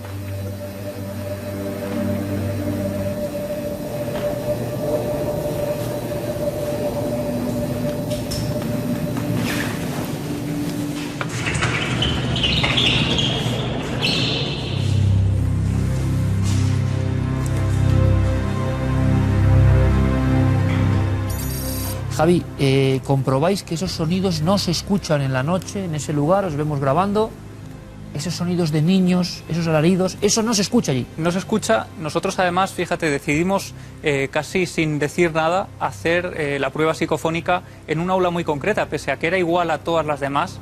Esa exactamente es la que nos dio mayor impresión, y lo que comprobamos, Iker, es que las ventanas de ese aula dan al patio del colegio y enfrente del patio siguen los edificios de ese mismo colegio totalmente abandonados. Es decir, no hay emisores de voz, es imposible, de niños y horas cerca.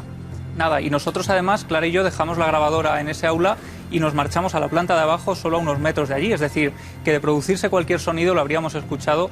No solo eso, sino que llevábamos un control exhaustivo, pues por ejemplo, cuando un coche pasaba por encima de una alcantarilla, tomábamos nota para luego compararlo con esas grabaciones. Es decir, que estaba todo muy controlado. Claro, ¿y qué pasa en esa segunda noche de investigación? Pues en esa segunda noche lo que ocurre es que se graba, aparte de otras cosas, se graba unos gritos, unos alaridos de niño impresionantes y sobre todo, no solamente por la carga emocional que llevan, que lo vamos a escuchar ahora, sino por la duración. Yo nunca había grabado, Iker, nada tan largo. Nunca.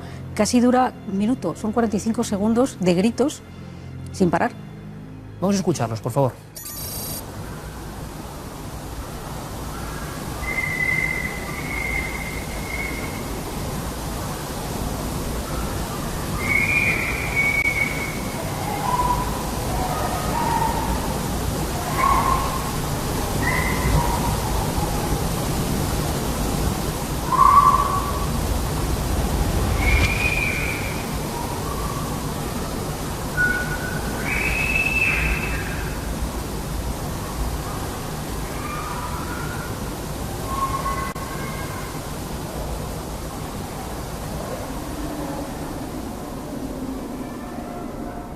Realmente en esta grabación, que tampoco queremos extender para no... Se oyen gritos clarísimos de niños que es que tampoco parece que estén jugando. Si son niños físicos, como ustedes dirán, lo racional es que hay unos niños quizá a 300 metros, quién sabe, y que el eco rebota. No son niños que ríen, que juegan, que hablan. Son niños que solo gritan. Por lo tanto, no sé qué está pasando ahí. Igual lo que interesa no es el hecho parapsicológico, sino en este caso sería criminológico, ¿no? Porque parece que hay voces de niños pasándolo francamente mal. Alaridos de diferentes tipos, ¿no?, de voz. Ahí es cuando Clara me dice lo de acabo de grabar, me lo dice también Javier, coinciden al unísono además enviándome un mensaje esa misma noche, me dicen acabamos de grabar algo de lo más espantoso que recordamos, ¿no? El impacto que os produce es enorme, ¿no? Sí, a mí Clara además me deja caer a las pocas horas de regresar del colegio que se ha grabado algo que ella considera espantoso, esa es la palabra que ella utiliza, y a mí me impresiona precisamente porque el lugar en el que estamos, pese a las sensaciones que pueden ser subjetivas, no consideraba que allí podría grabarse algo como esto, desde luego, y el impacto de saber que hemos estado allí, que no hemos oído nada y que sin embargo las grabadoras han captado casi 40 segundos, más de 40 segundos de esos alaridos tremendos, pues que a mí me inquieta. En ningún momento escucháis. No escuchamos, pero ni siquiera alguna voz dispersa, nada. Y es que de hecho también cuando nosotros salimos de allí, del colegio, damos una vuelta por el vecindario y vemos que está en completa soledad, que está muy apagado, que incluso las pequeñas casas, hay un descampado al lado y 4 casas que estaban totalmente apagadas, es decir, que es que allí no había ninguna vida prácticamente. A mí lo que me sorprende sobre todo es que es un bullicio. No es una voz suelta como esa de Ola, que era bastante impresionante, sino que parece que hay una algarabía de niños, ¿no? Que es la típica imagen, pero tampoco es, oyéndolo ahora de una forma más amplificada, tampoco es una algarabía de niños alegres. No. Es que, no sé, desde luego lo que surge, no sé. A mí me parece que lo que transmite esas voces es angustia. No es nada pues relacionado con un patio de colegio, bueno, pues de gritos que dan los niños mientras juegan, por ejemplo, ¿no? Y bueno, es interesante decir que además de grabarse en la grabadora que llevaba yo, Javier llevaba una cámara, por supuesto con un micrófono con audio que también captó esas voces.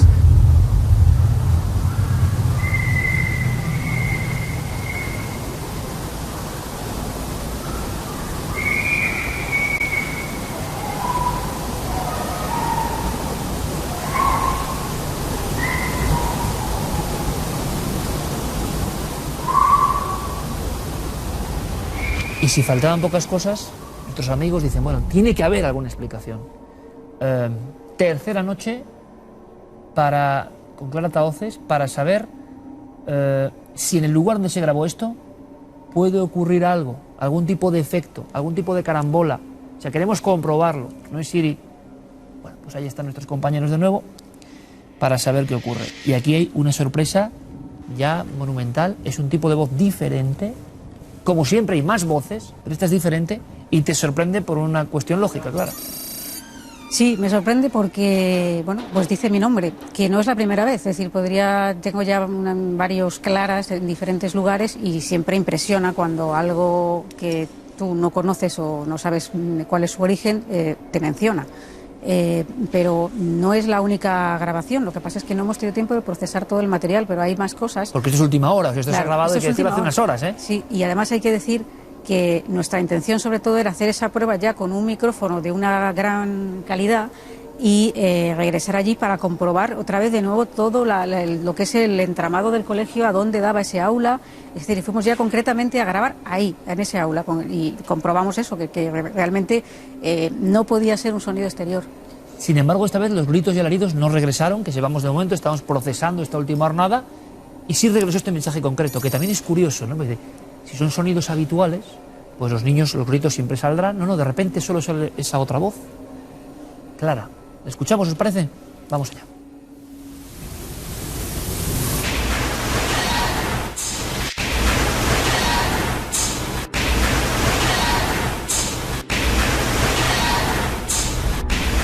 Bueno, escuchábamos ahí una cuestión que desde luego impacta menos que los gritos, efectivamente.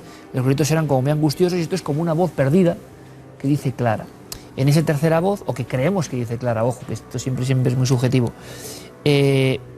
Claro, la gran cuestión, la gran pregunta es ¿qué se hace a partir de este momento? Porque la investigación es difícil que llegue a más. ¿Podremos tener elementos para saber si ha ocurrido algo? ¿Ese centro estuvo activo? ¿Las voces que surgen son de antes de ese centro? Sería otra de las preguntas, ¿no? ¿Ocurrió algo en esos territorios antes de que hubiera un colegio? Y bueno, y golpes incluso que, sobre todo hace unas horas, en la última visita que hemos hecho fueron más patentes, se escucharon unos golpazos ¿Volviste fuertes. a escuchar los golpes? Sí, pero esta vez muy claros porque identificamos incluso el origen, era el fondo de la pared de ese aula donde grabamos estas psicofonías y cuando salimos vimos que ese muro no daba a nada, era el muro de la pared exterior, pero incluso hubo un momento en que llegamos a bajar porque escuchamos unos sonidos como si alguien estuviera andando por la planta de abajo. Es una investigación que sigue abierta, como tantas otras, que nosotros iremos informando de ellas y tenemos novedades. Pero una obligación por parte de este equipo es compartir con ustedes trabajos que se están haciendo. Muchos acusan a los misterios y creo que Cuarto Milenio es un ejemplo de todo lo contrario, ¿no?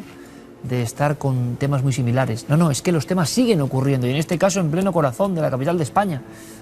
Es una investigación en caliente. Iremos viendo lo que ocurre. 4 noches en total para Clara, 3 Javier Pérez Campos, y la sensación es que ahí ocurre algo. ¿Llegaremos a descifrarlo? Bueno, pues ayúdennos.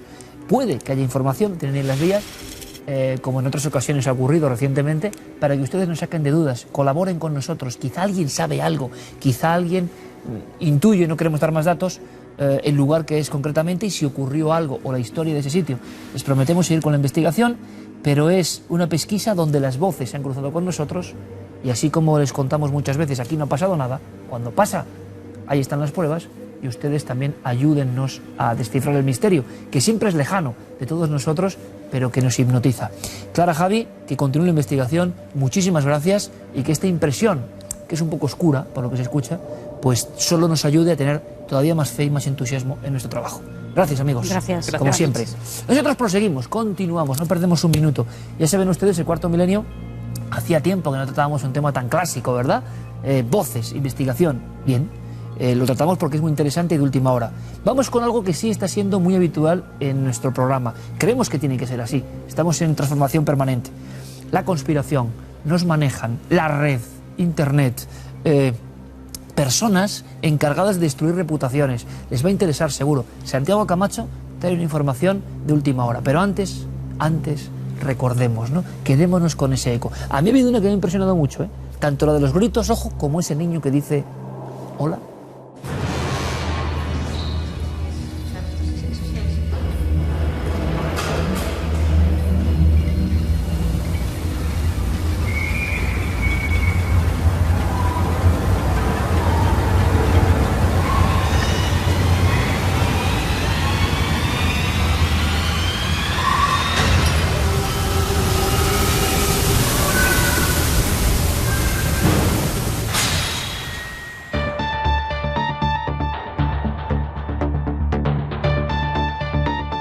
Vamos ahora con una historia completamente distinta y yo creo sinceramente que les va a interesar. ¿Y saben por qué? Porque todos estamos accediendo, ¿no?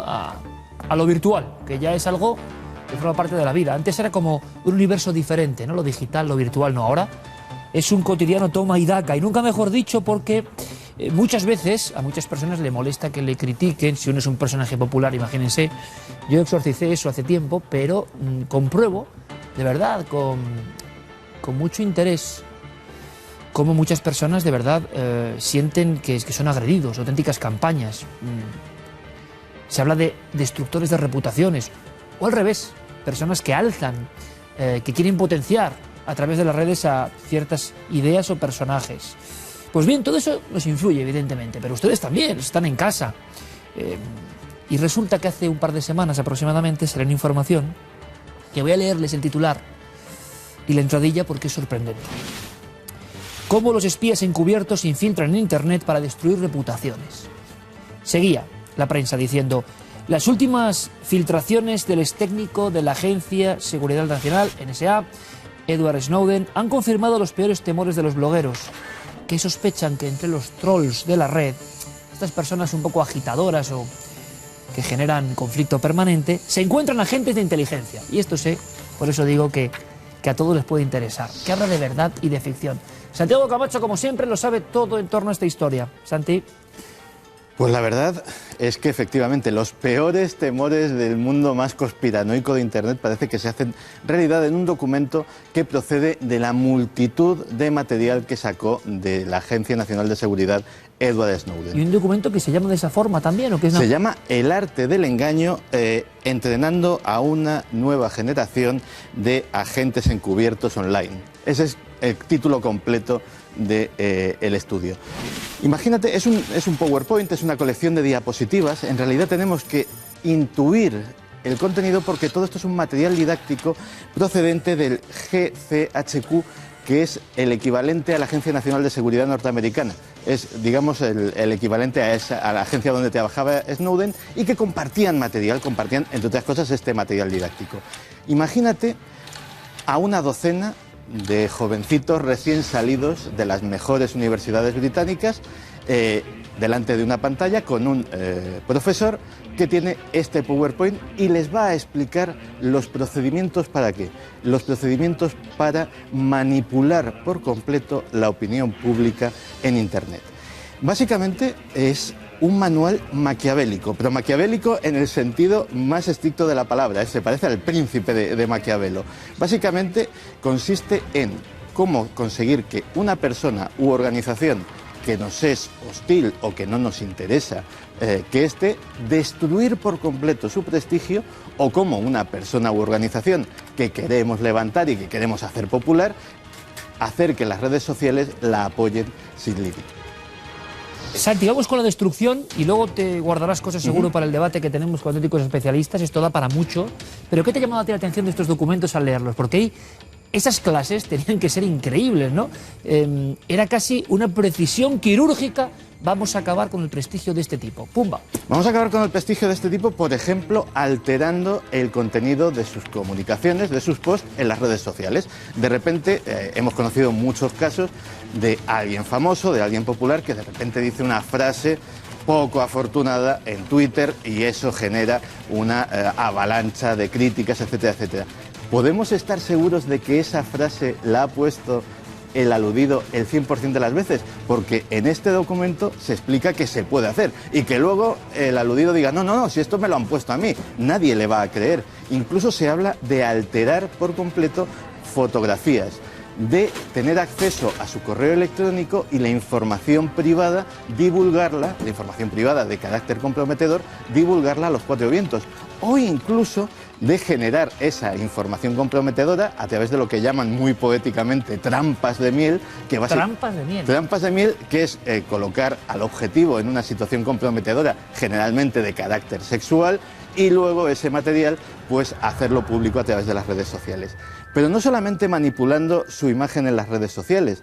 Por ejemplo, se habla de lo que llaman operaciones de falsa bandera. ¿Qué sería una operación de falsa bandera en este entorno?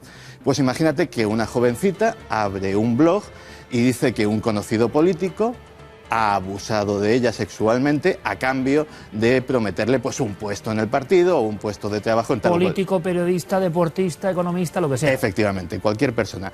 Porque eso también es muy importante en este documento. Aquí se está hablando de hacer esto a personas y organizaciones que no son amenazas contra la seguridad nacional, que no son terroristas, que no son estados enemigos, sino que sencillamente molestan al sistema de una u otra forma. Y de hecho se habla incluso en el documento de cosas a un nivel mucho más amplio. Nos interesa que esta idea X cale en la sociedad. Y se proponen estrategias de en qué foros hay que intervenir, en cómo ganarse la confianza y el prestigio, cómo convertirse en un líder de opinión en esos foros y cómo diseminar la idea, cómo venderla. O también se habla de lo que se llama la gestión de la atención. Básicamente puede interesar a los gobiernos que la atención pública esté enfocada en un tema y se aleje de otro. Pues eso también proponen en este documento formas de hacerlo. Curiosamente, el currículo de estos agentes es amplísimo. Se propone que tienen que ser expertos en sociología, en psicología social, en redes sociales, evidentemente, en historia, en política, en economía. Es decir, se habla de equipos multidisciplinares, de expertos en un montón de ramas, para hacer lo que podríamos denominar un lavado de cerebro a la mente global que se está convirtiendo en Internet. Santi, son palabras mayores, de máxima actualidad. ¿Te parece que nos unamos a la tertulia? Claro que sí. Vamos allá. Vamos a presentar rápidamente a nuestros invitados. El tema, como decimos, es candente, ¿no? Le afecta a casi todo el mundo. Es un universo en plena ebullición. Alejandro Suárez, nuestro experto en tecnologías, en Internet, en este submundo o gran mundo. ¿Quién sabe? Alejandro, bienvenido. Muchas gracias. También tenemos con nosotros, quiero presentarlo porque es muy interesante que aquí, en esta mesa, haya alguien que sabe mucho de la cuestión del derecho en la red, porque lo decía antes, ¿verdad? Ese vacío existe, se puede hacer algo, se debe hacer algo, porque añadimos a todo lo que ha contado Santiago, la enorme virulencia popular que a veces ocurre en las redes sociales, que alarman, ¿no?, en situaciones a todo el país. Ha habido, desgraciadamente, algunos hechos bien recientes, personas que se ríen de la muerte de otras. Todo eso siempre ha ocurrido. Alguien me dijo una vez, esto es como la taberna, solo que la taberna ahora es global. Y eso puede ser, se debe de legislar. ¿Ustedes qué opinan? Yo creo que es un debate sumamente interesante. Él es Alonso Hurtado y es un abogado, un experto en este mundo del derecho tecnológico. Alonso, bienvenido, gracias por estar aquí. Gracias a vosotros. Muchísimas gracias. Y al otro lado, junto a Santiago Camacho, que se acaba de incorporar, maestro Enrique de Vicente, bienvenido. Muy buenas noches. Te dejo empezar con uno de los titulares tuyos que ya nos ponen a todos, nos agitan a todos. Lo que has escuchado, y luego les pregunto a los expertos, lo que ha dicho Santiago, es ya alucinante, ¿no? Brigadas de espías que son instruidos para cosas que nos parecen increíbles, sobre todo vamos con destruir reputaciones. Pues sí, realmente el informe este que tengo aquí, todo el PowerPoint que le daban como entrenamiento a los agentes, no hace sino confirmar una de las muchas paranoias a las que yo soy tan aficionado. Recordemos, a raíz de lo que ha dicho Santi, que al padre de Wikileaks lo que le hicieron fue tenderle una de esas trampas de miel. Le lanzaron dos muchachas y luego dijeron ellas que las había violado. Y por eso le persiguen como el más peligroso terrorista. Lo mismo se va a extender a todos los campos. ¿Por qué? Porque lo que ha sido, lo que se ha convertido en el más democrático sistema de comunicación, que son las redes sociales e Internet, se convierte también en una trampa y en una forma de controlarnos, de confundirnos y de meternos en trampas. Perfecto. Estamos situándonos y entendemos también algunas cosas, ¿no? Yo no sé si habrá habido alguna operación, luego nos lo contará Santi, de este tipo en España, por ejemplo, que en lo virtual no hay fronteras, ¿no? Pero que nos sea más cercana. Hablamos de personajes concretos, no hablamos de batallas de estados. ¿Qué opinión tiene el experto en derecho y tecnología, ¿no? ¿Esto nos suena a ficción o es muy probable que esté ocurriendo tal y como se cuenta y que realmente algunos nos lleven años luz en cómo diseñar, lavar cerebros, empujar a personas hacia el abismo? ¿Qué opináis vosotros? Bueno, en definitiva, se está replicando lo que desde mi punto de vista ya se lleva haciendo desde hace muchos años, desde el punto de vista de la comunicación, en el mundo, llamémoslo analógico, es decir, en el mundo tradicional. En el fondo no es más que un paralelismo, es decir, es trasladar a un nuevo medio, que es Internet, lo que ya se venía haciendo de antes, es decir, manipular la opinión, manipular digamos las corrientes, digamos, de pensamiento. Bueno, no deja de ser más que comunicación. Otra cosa es que la hagamos con fines negativos o con fines positivos, digamos, lo que pasa es que es de diferente. enriquecimiento. Muchas personas estarán pensando, y traslado la pregunta bien a Alejandro, para empezar ya el debate, ¿qué elementos diferenciadores puede haber aquí, ¿no? A mí me decían, precisamente, oye, yo no es que me alarme ni me deje alarmar, simplemente lo cuento. No es para tanto, porque esto se ha hablado siempre, por ejemplo, en los bares. Claro, pero en los bares el bar no era tan grande como para influir a 200.000 bares que estaban al lado. Ni dejaba pistas, como deja Internet. Alejandro, y empezamos el debate. Sí, yo lo que creo que la clave es esa. La televisión es un gran medio de masas y se puede difamar a alguien quizá de una manera más fácil y más rápida utilizando un programa como este en Prime Time que a través de Internet. Pero el programa pasa y la memoria colectiva va debilitándose, sin embargo Internet siempre queda ahí. Yo soy un delincuente o un tío muy simpático, pues mis familiares tendrán y mis amigos una opinión, pero si en Google hay cientos de comentarios que hablan de que yo tengo determinadas actitudes, pues muy posiblemente lo que quede en el argumentario global, en el momento que cualquier persona quiere informarse de mí y saber cualquier tipo de tema relacionado conmigo, es lo que busca a través de Google en este caso. Esto ha pasado y ha ocurrido siempre, y ha ocurrido y es conocido en determinados países, China, Venezuela, Rusia, a nivel político, a nivel empresarial, a determinados niveles. Lo que no sabíamos es que esto era capaz de producirse en serie, como si fueran hamburguesas perfectamente paquetizadas para ser consumidas por parte de un país occidental y sus servicios secretos. Eso es lo que realmente es, no diré inquietante, porque todos podíamos suponer que hay ciertos intereses en controlar a las masas y a las redes sociales, pero sí al menos yo creo que un poco chapucero, ¿no? Abrimos el debate, compañeros. Sobre todo en el aspecto de, vamos a ver, se puede alzar a cualquiera, se puede destruir a cualquiera, muchas de las cuestiones quedan ahí en un limbo. ¿Debemos controlar todo esto o esto debe ser, de verdad, como nunca antes ha habido, el imperio de la absoluta libertad? Yo creo y abrimos que esto, el debate, pues intervenir en cualquier momento. Yo creo que esto, Iker, es una auténtica paradoja, porque lo que estamos hablando no es ni siquiera de regular las redes sociales. Últimamente lo que estamos hablando es de controlar Twitter, y lo centro en Twitter por una razón, porque si yo tengo un círculo de amigos en Facebook y hago un comentario, el que sea, eso es intrascendente. El problema es que en Twitter es un comentario abierto que queda para todo el mundo. En mi opinión, no hay que regular Twitter. Twitter es una herramienta y como tal debe estar sujeta a una legislación y no necesita ningún tipo de regulación especial. Lo que hay que regular, y es lo que no es políticamente correcto decir, es el comportamiento de ciertos cafres que están en Twitter, pero también están en el bar de la esquina o en el partido de fútbol de hace 3 semanas. Es irrelevante. Hay comportamientos que son delictivos e incívicos y que tienen que regularse independientemente de si aparecen en Twitter o en cualquier otro sitio. Sí, luego además en estos casos recientes que mencionabas, también los propios medios de comunicación convencionales hemos pecado de cierta imprudencia. Si un chaval o un señor en Twitter que tiene 20 seguidores dice una barbaridad, eso tiene una difusión mínima, llegará a 100, a 200, a 300 personas. Si de repente eso lo conviertes en la noticia de apertura de un telediario, esa barbaridad llegará a millones de personas y más que eso, se reproducirá otra vez en Twitter. Bueno, es que en el caso concreto al que has aludido tú, Iker, resulta que detuvieron, que yo recuerde, a 4 personas, pero había 5 días después había 17.000 tweets que no eran sino repeticiones y que habría que pensar hasta qué punto eran tantos en la medida en la que medios de difusión y los propios medios a través de Internet habían difundido esa noticia y había gente que se había hecho eco. Para mí esto me parece muy peligroso en el siguiente sentido.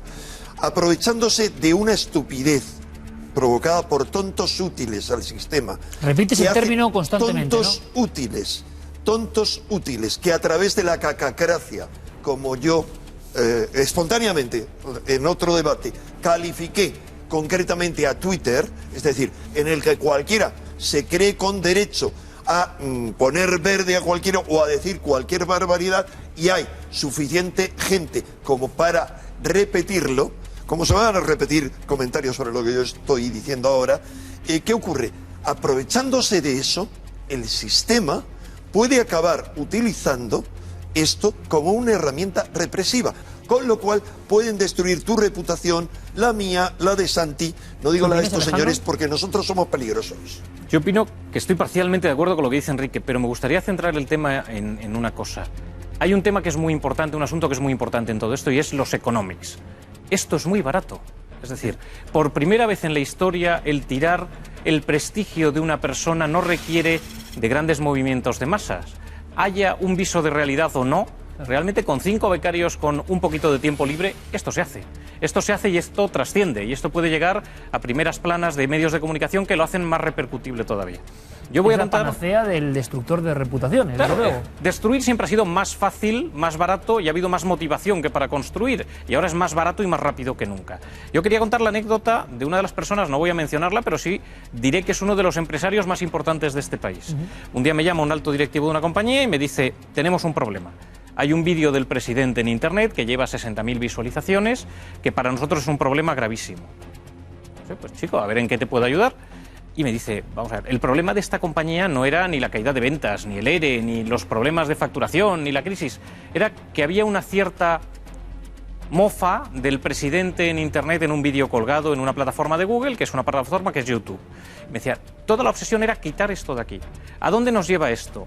Uno de los hombres más importantes del país está preocupado porque hay un vídeo en el que un tipo particular que vivirá en un pueblecito recóndito se mete con él en un vídeo en Internet y lo está haciendo viral. Y era la preocupación real de un tipo superpoderoso. Y era la preocupación de un tipo superpoderoso que, si la preocupación fuera un gran medio de comunicación, habría levantado el teléfono, habría hecho una llamada y habría tenido un interlocutor. Y ahora tenía un enemigo, que puede ser un enemigo cualquiera de 40 millones o 46 millones de españoles, en un sitio desconocido que no sabía quién es y con el que no tenía interlocución posible. Cualquier persona, en cualquier punto, puede hacer eso y puede preocupar a uno de los hombres más importantes del país. Y termino, por eso es tan importante el control de la red.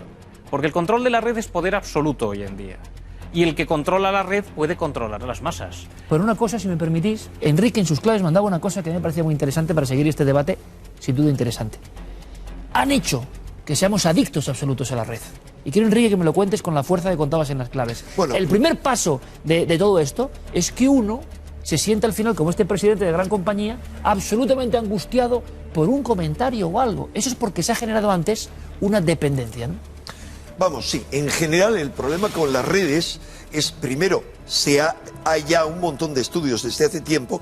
El último que se ha publicado es de unos neurocientíficos rusos, demostrando que Internet y las redes sociales son tan adictivas como cualquier otra droga o como los jueguecitos o como cualquier otra cosa que crea adicción.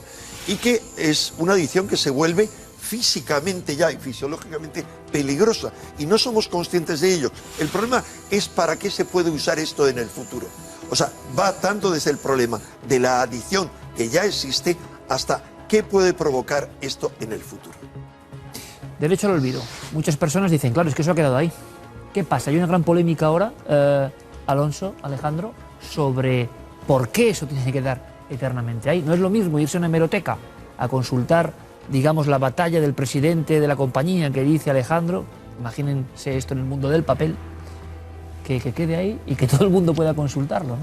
Fijaos, el derecho al olvido tenemos que diferenciar casos y casos. Hay casos en los cuales son publicaciones realizadas por medios de comunicación en las cuales constatan que X presidente de X compañía ha presuntamente cometido un delito de corrupción y lo que hace es informar, por ejemplo.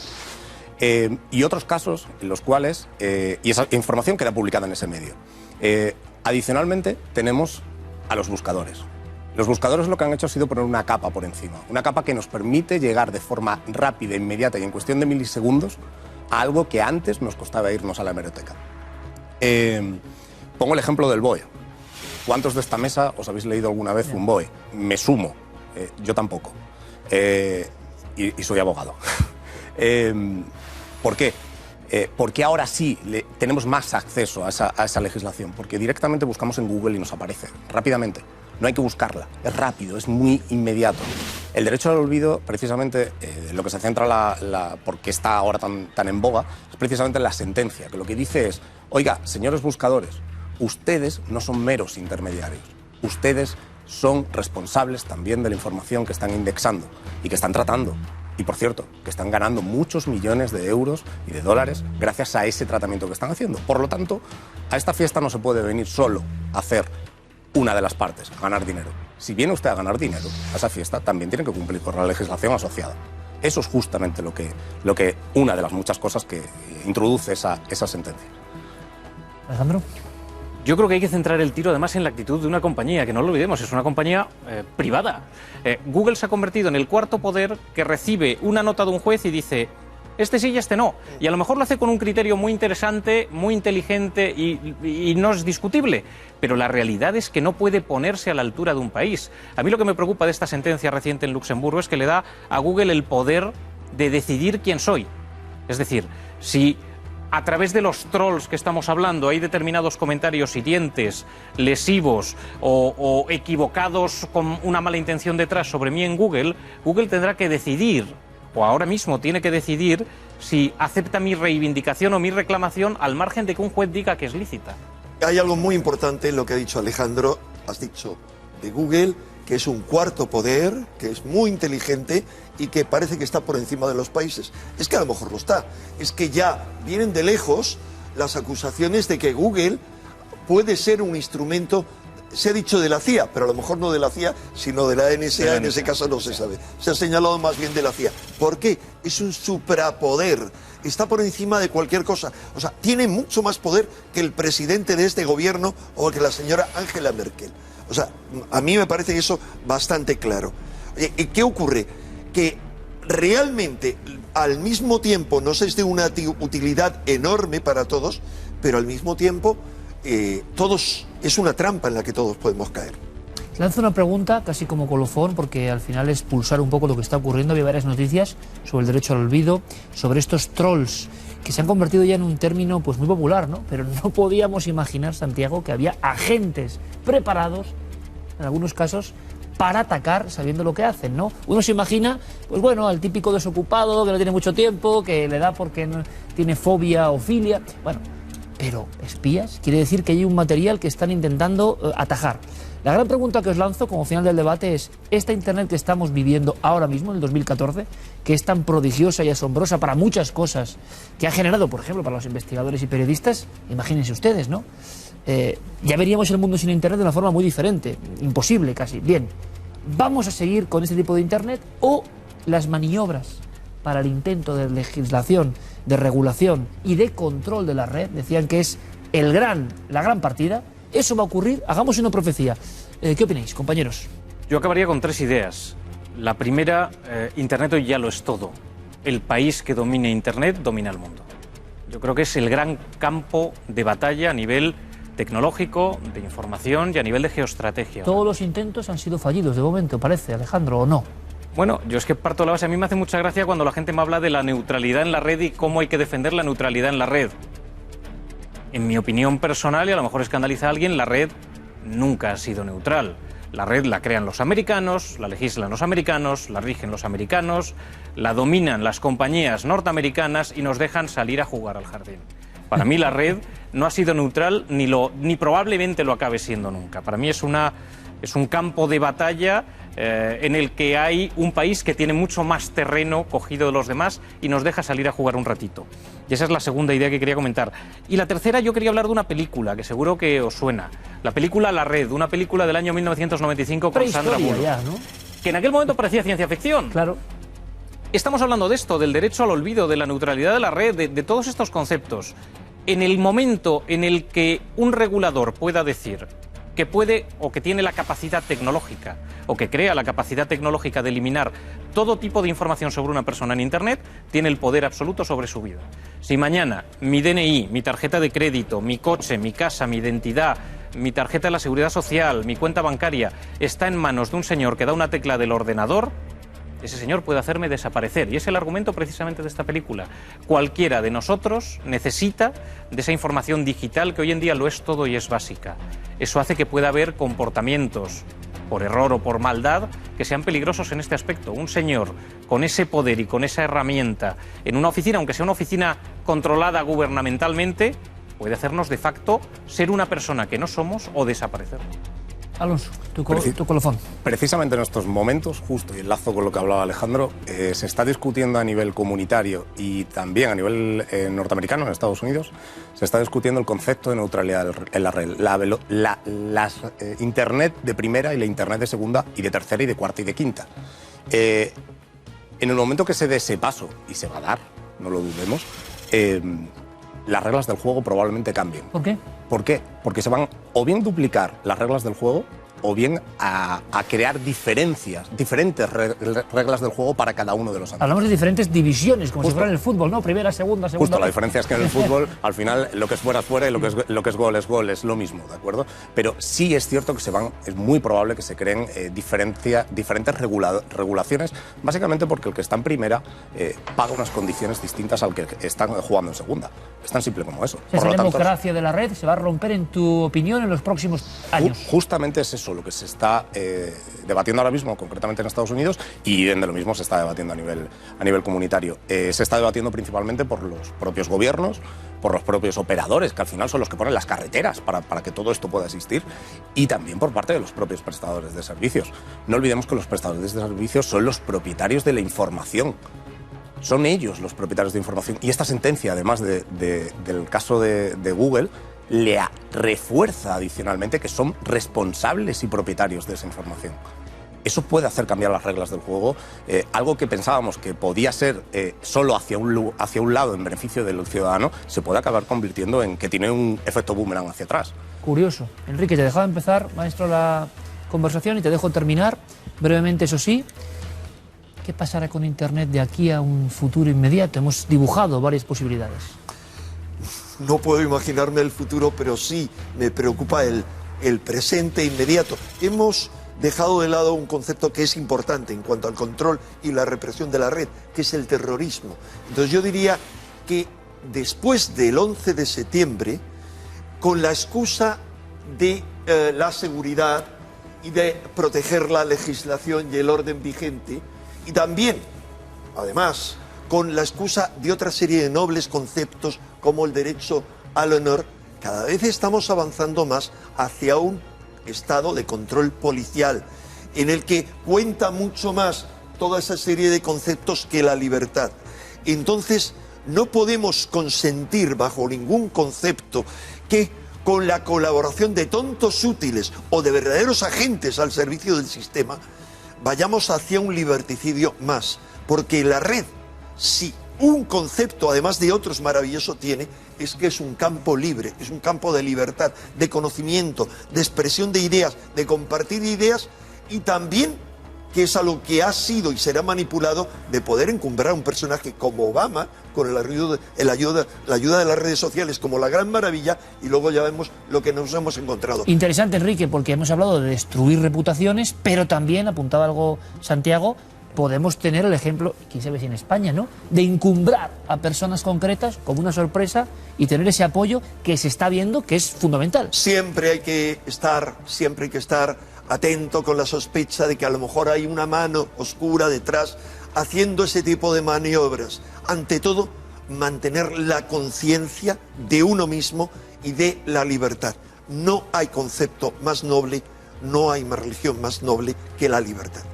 Bueno, pues hemos repasado la última hora en la red, empezábamos con espías, hemos terminado también hablando de películas que parecían como siempre ficción, y hemos hablado un poco de la legislación actual y de esa sensación que hay de bullicio y hacia dónde iremos. ¿Habrá ese Internet dividido en fragmentos? ¿Internet para ricos?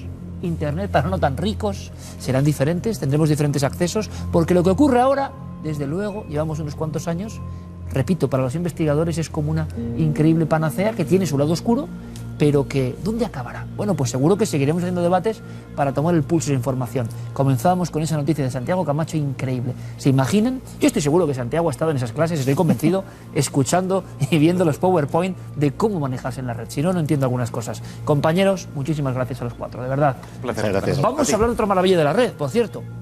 Diego Marañón la trae ahora y solo a través de la red sería posible. Hemos hablado muchas veces de la visión increíble del astronauta cuando se aleja de la Tierra, contempla lo poco que somos en el espacio. Bueno, pues Internet tiene algo que decir. Misterio 4.0.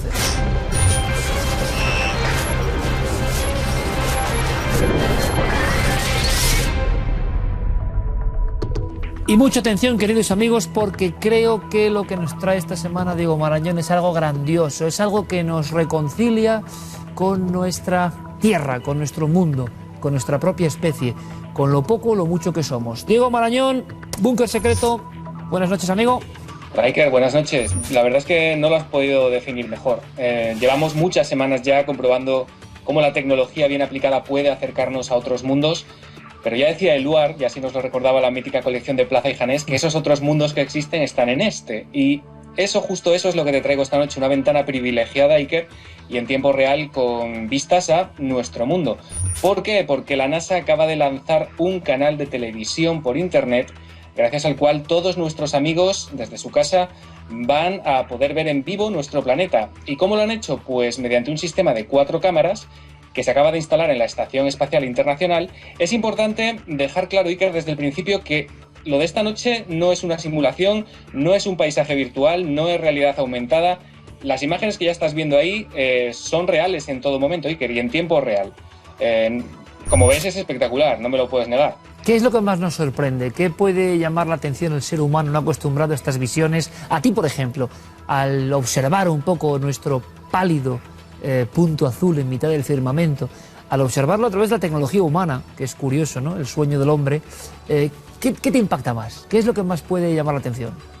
Pues te cuento, lo primero que me llamó la atención es cómo han conseguido lanzar este canal por internet, es simplemente el origen de todo este proyecto.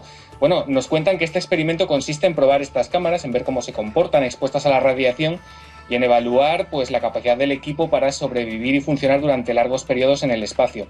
Es un experimento que tiene fecha de caducidad, eso sí, se ha dicho que terminará en octubre de 2015 y hasta entonces podremos disfrutar siempre que queramos de estas vistas que hasta ahora eran exclusivas de los astronautas. Puede, Iker, que cuando conectemos la imagen nos aparezca en negro. Bueno, si es así, no nos lancemos a pensar enseguida en conspiraciones o en censura por parte de la NASA, porque hay que decir que cada 90 minutos la Estación Espacial Internacional orbita en la oscuridad en una zona de penumbra que genera la interposición de la Tierra entre la Estación Espacial y el Sol, así que será cuestión de esperar. Lo curioso, por ejemplo, lo que me preguntabas antes, ¿qué me llama la atención? Pues esta retransmisión en directo también incluye, fíjate, algunas de las conversaciones de la tripulación. Claro, imagínate, hay por lo tanto muchísima gente pendiente alrededor del planeta de todo lo que se habla. De hecho, existe, ya sabes, toda una mítica en torno a las conversaciones de los astronautas en la historia de la carrera espacial. Pero no solo de esas conversaciones está pendiente la gente. No descubrimos nada nuevo si decimos que los rumores o incluso las imágenes más o menos extrañas de supuestos avistamientos de objetos desde el espacio han estado presentes y circulando por los mentideros desde prácticamente el comienzo de la carrera espacial. Bueno, pues los buscadores de no identificados, Iker, han encontrado en esta imaginación, te lo puedes imaginar, una grandísima oportunidad para tratar de cazar algún tipo de intromisión anómala, ¿no?, entre las imágenes. Y es que recordarás, seguramente que lo recuerdas, a que sí, hace no mucho, y lo comentamos en Cuarto Milenio, hubo un astronauta chino, Leroy Chao, que aseguró que había sido testigo de la aparición de un supuesto ovni justo cuando instalaba unas antenas aquí en la Estación Espacial Internacional. Bueno, es como un gran ojo mecánico en el espacio al que podemos acceder con un clic. No es ninguna tontería, ¿eh? Porque si realmente hay fenómenos anómalos, puede existir el misterio de los ovnis, se cruzan extraños cuerpos de origen desconocido entre la Tierra y esas cámaras, tendríamos que verlo. Luego vendrá, ¿no?, la hipótesis B de si se corta la emisión, pero desde luego es para ojear esta Estación Internacional de vez en cuando y estar atentos a la belleza, por un lado, a lo que emana, ¿no?, de esas imágenes poderosísimas que somos nosotros en mitad del firmamento, y por otro lado también hay que decirlo, a ver si hay suerte, ¿no?, y encontramos algún fenómeno extraño. Porque hay que, incluso si tenemos suerte, podemos ver las luces de los grandes centros urbanos. A veces hay tormentas eléctricas impresionantes o un amanecer cada 45 minutos, es así lo que se puede ver. No se ofrecen imágenes del interior, pero vuelvo a repetir que la señal es en tiempo real y para muchos, estoy seguro, este proyecto va a ser lo más cercano que vamos a estar de poder contemplar ese pálido punto azul. Creo que no hay un balcón semejante. Hablábamos, Diego, hace no mucho tiempo con el estreno de la película Gravity, hace ya una temporada, de esa imagen transformadora, ¿no?, del espacio. Pues bueno, ahora podemos estar muy cerca, de una forma asombrosa, gracias a esta tecnología que parece milagrosa. Gracias, compañero. Un placer, Iker, hasta la semana que viene. Bueno, pues ahí está, la epifanía, lo decía Diego Marañón, esa imagen de nosotros, de nuestro mundo, de la humanidad en el espacio, y el shock que imprime en nosotros cuando somos conscientes de ello. ¿Será lo mismo verlo en casa a través de una pantalla? Hombre, lo mismo no puede ser, pero algo es algo, ¿verdad? Vamos ahora con otras imágenes. Imágenes, ya lo saben, de Cuarto Milenio.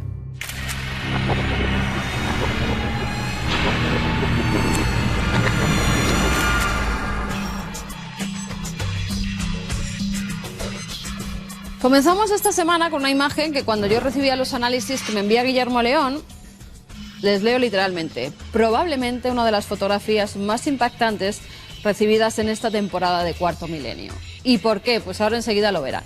Nos lo enviaba Isabel Carrión, camino del puerto de Cotos, en la Sierra de Madrid, una excursión. Ella nos indicaba que por un lugar bastante peligroso. Es más, hasta tal punto que, como ven, los excursionistas tienen que ir en fila india, en una larga fila india, porque al parecer pueden despeñarse muy fácilmente. ¿Y qué apareció? Esto que tenemos aquí. Ahí está. Una especie de niña, creen ver ellos. Una neblina que hace que se forme como el cuerpo de una pequeña, incluso el pelo estaría aquí, la cara, y ellos identifican una cruz en el pecho. Nos indicaba que es un sitio peligroso y que si tenía que ver algo esa cruz que había salido. La verdad es que no sabemos si esa cruz tiene nada que ver, sobre todo porque esa cruz está hecha con los árboles que hay detrás. Si vemos las ramas, identificamos perfectamente esa cruz. Guillermo nos decía que es una de las más impactantes por las casualidades que se han dado al realizarla. Esto que vemos no es ni humo ni nieve, son orbs. Orbs que se han juntado de tal manera que crean una figura femenina.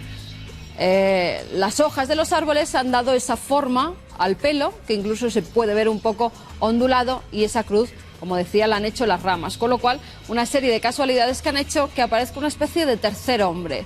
Y ustedes recordarán que el tercer hombre es aquella persona que acompaña a los montañeros cuando están en algún peligro.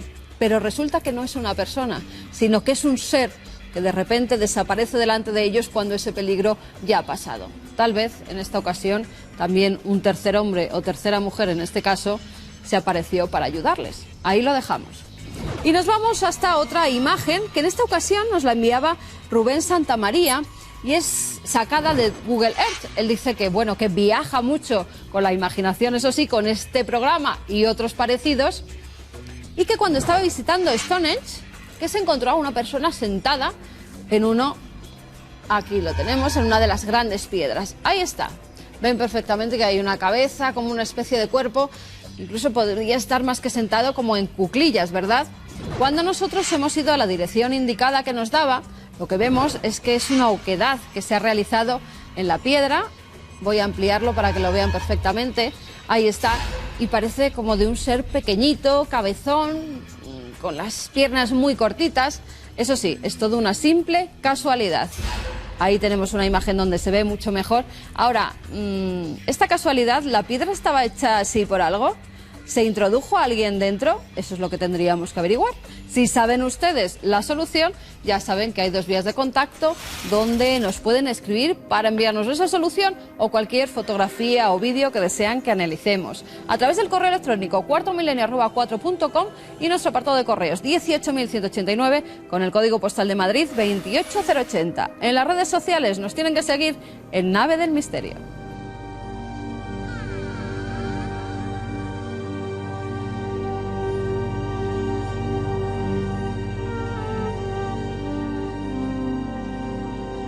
Han visto antes las imágenes del programa que hicimos en Mérida, de Milenio 3, el programa Hermano. Se puede llamar Hermano Pequeño, porque la radio siempre ha tenido una dimensión quizá menor que la televisión. Son mundos diferentes. O Hermano Mayor, porque es más veterano, ¿no? Y nació, pues, hace ahora 12 años. La verdad es que cómo ha pasado el tiempo, es increíble. Y a veces uno tiene la conexión con momentos en los cuales se da cuenta, es como esa película de la vida que pasa rápidamente. A mí me ocurrió en este viaje, porque hemos visto ese puñado de sentimientos, de escenas, de momentos, de instantes, pero luego cada uno tiene su propia película, ¿no? Y eso es difícil de narrar, difícil de contar, casi imposible, diría yo. Hubo un momento en ese anfiteatro romano de Mérida, donde hicimos el programa hace unas fechas, donde estuvimos con un afecto tremendo por parte de todos los que allí se desplazaron, que me subí a la parte más alta y la verdad es que me sobrecogí como pocas veces, ¿no? Es uno de los impactos fuertes, uno de los momentos de catarsis fuertes de los últimos años. Caía la tarde, aún no había nadie, evidentemente, solo el equipo que trabajaba. Parte de ese equipo está también en este programa, nos multiplicamos en ese aspecto. Y yo quise, como siempre hago cuando nos trasladamos fuera a algún lugar, ver cómo sonaban las músicas, ver cómo lo viviría una persona, un chaval, una chavala, desde dentro del graderío, ¿no? Cómo iban a percibir ellos todo eso. Y el sonido y la música es una forma directa, ¿no?, de conectar con el misterio. Pero no me imaginaba, amigos, el impacto enorme que me produjo. Es verdad que el anfiteatro donde hicimos el programa en tiempos fue mucho más grande, era como un auténtico Bernabéu, casi en piedra. Y mi compañero Noel Calero puso algunas músicas de esas que yo utilizo en el programa y que a veces surgen también aquí, muy especiales, como la que suena en la Biblioteca del Alma. Y madre mía, pensé en lo que sabían los romanos. En ningún pabellón, en ningún teatro, en ningún lugar he visto, he comprobado, he sentido cómo la música latía, expresaba cosas imposibles de escribir o de describir, ¿no? Piedra derruida hace 2000 años y sin embargo aquello era como un gigantesco altavoz, como un embudo. Yo me imaginé a lo largo de la noche ya después cómo se podía ver ese anfiteatro iluminado en la noche emitiendo músicas y lanzando mensajes a las estrellas, ¿no? Nuestro techo eran las estrellas, como ustedes han visto antes. Pero también ahí arriba, desde el anfiteatro, oteando, ¿no?, como si fuese yo un ave rapaz, ¿no?, oteando muchas cosas, entre otras muchas también mi propio trayecto y camino y el de todo este equipo, ¿no? Y en ese instante vi que todo eso era un poco una locura. Les contaré, quizás se lo he contado ya porque me repito mucho, ya lo sé, que en la cadena SER, una programación toda ella líder indiscutible, cuando llegamos en 2002 nos dieron un hueco prometiéndonos, asegurándonos que era solo un programa de verano, solo podíamos estar en una sustitución de verano, como ocurre, ¿no?, en ese periodo. Y un día Carmen me dijo, caramba, es el verano más largo de nuestra vida, ¿no?, un verano de 12 años, intenso, y que hemos vivido con un cariño enorme. Vivimos una especie de agasajo que yo lo pensaba, ¿no? No todo el mundo tiene la suerte, la oportunidad de recibir ese cariño de personas que no ha conocido, pero que siente que hay una conexión, ¿no? Personas venidas de todas partes. Les contaría historias humanas e increíbles. Personas que venían de Barcelona en moto. Barcelona-Mérida no es fácil. Historias increíbles, ¿no?, para estar ahí con nosotros pasando auténtico frío a las 4 de la mañana. Una vez más me di cuenta de que esto era un fenómeno y que muchas personas compartían el espíritu de la televisión y de la radio, porque creo que es el mismo. Pero también cuando volví a Madrid ocurrió algo que para mí no es casual, casi nada es casual, ¿no? Entré a Madrid por otra carretera, no la habitual, por una radial. Tuve que, digamos, serpentear por algunas calles por las que hacía mucho tiempo que no pasaba. Y entonces, y testigos son Carmen y nuestros compañeros Diego Marañón y Javier Pérez Campos de este equipo también, llegué ante un edificio, ¿no? Y Carmen me dijo, mira, ese edificio ya viejo, ese edificio ya casi decrépito, tenía en su día un ático. Y lo miré muy fijamente. Qué contraste, ¿no? Miles de personas en Mérida agradeciéndonos la labor, abrazos, afecto, un montaje impresionante. Eso era la radio que muchos pueden pensar que siempre ha sido así la radio, ¿no? Y no, porque en aquel ático con el que me crucé por casualidad, allí estuvo Iker años haciendo radio, pagando por hacer radio, limpiando la emisora, las radios comunitarias que seguro que están ahí emitiendo hoy en día, ¿no?, en ese tiempo de internet, seguro que mucha gente aprende a hacer radio ahí. Y fue como un shock, ¿no?, como un volver al origen. Y yo creo que volver al origen es bueno para redimensionar lo que nos pasa. Y no es solo una cuestión mía, yo creo que les puede valer a todos ustedes. A veces no valoramos los logros que tenemos, a veces no valoramos cierta comodidad o cierto objetivo que hemos conseguido. Como siempre digo, lo damos como algo normal. Un rebobine instantáneo de dónde venimos, qué hemos hecho, cuánto esfuerzo se ha producido, nos hará tomar la dimensión, tanto heroica de eso que hicimos, como de auténtica, digamos, satisfacción, ¿no? Auténtica, real, al comprobar que ha habido todo un trayecto. Y yo me vi en aquella radio donde podía contarles miles de aventuras, ¿no? Junto con otro compañero, Lorenzo, estuve en 11 emisoras diferentes, éramos unos chavales, no habíamos empezado prácticamente en la carrera, y estuvimos en radios locales que yo estoy seguro que cuento ahora cosas, algunas siguen en activo y no me lo van a creer. Había una que estaba en un descampado, y realmente no en el mejor lugar, en un barrio de la Uva, un barrio de la Absorción, y no podíamos llevar a algunos invitados porque ya vimos que a algunos impresionaba demasiado. Había que abrir una compuerta y meterse bajo tierra, ¿no? En otras el director un día estaba y el otro lo habían detenido, como así fue, me acuerdo de esa anécdota perfectamente.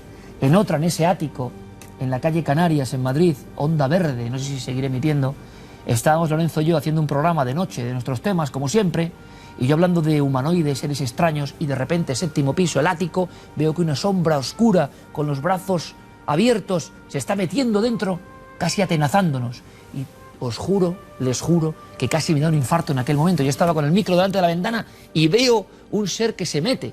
Era el portero, Santi, de aspecto un poco siniestro, igual me escucha, pero sabe que le digo con simpatía, que no sé qué había pasado, qué se había olvidado, no se había dado cuenta que teníamos programa de radio en ese momento, si eran las radios locales, las radios piratas, y entró por la puerta del estudio, que era la del mismo ático. Ese ático en el que yo me encontré de repente, ¿no?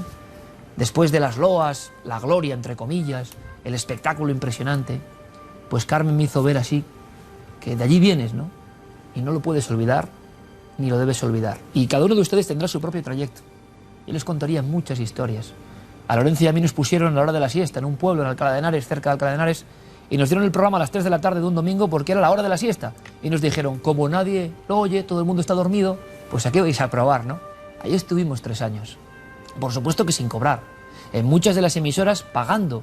¿Por qué? Porque comunitariamente se ponía eso en marcha. Teníamos turnos para fregar las emisoras. Y mucha gente ya en aquel momento decía, si no nos oye nadie.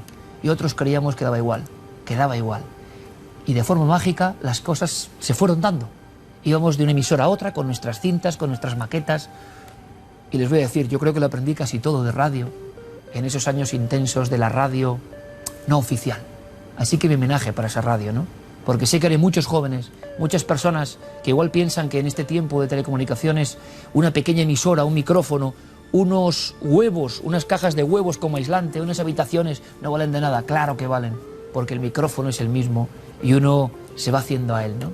Yo no sería el que soy, no sé quién soy, pero no sería el que soy de no haber pasado por esos años de radios piratas locales, provinciales, muy pequeñas. Mi homenaje y mi recuerdo, porque fue un flash, ¿no? Y para mí nada es casualidad. Piensen ustedes en sus propios logros, que seguro que los tienen, y piensen de dónde han venido, lo que les ha costado, que nada es gratuito, que hacer radio y tener un programa no es de repente para ponerse ahí, yo quiero como tú hacer radio, si tú quieres todo esto, pero y todo el pasado, seguro que se sienten más orgullosos ustedes mismos, cuando vean que ante cualquier cosa ha habido un esfuerzo. A veces es volver al lugar donde uno empezó, ¿no? Eso es mágico, y tenerlo siempre presente, siempre con emoción. Es un consejo, o una locura, quién sabe, pero me ha salido así. Hasta dentro de 7 días, amigos.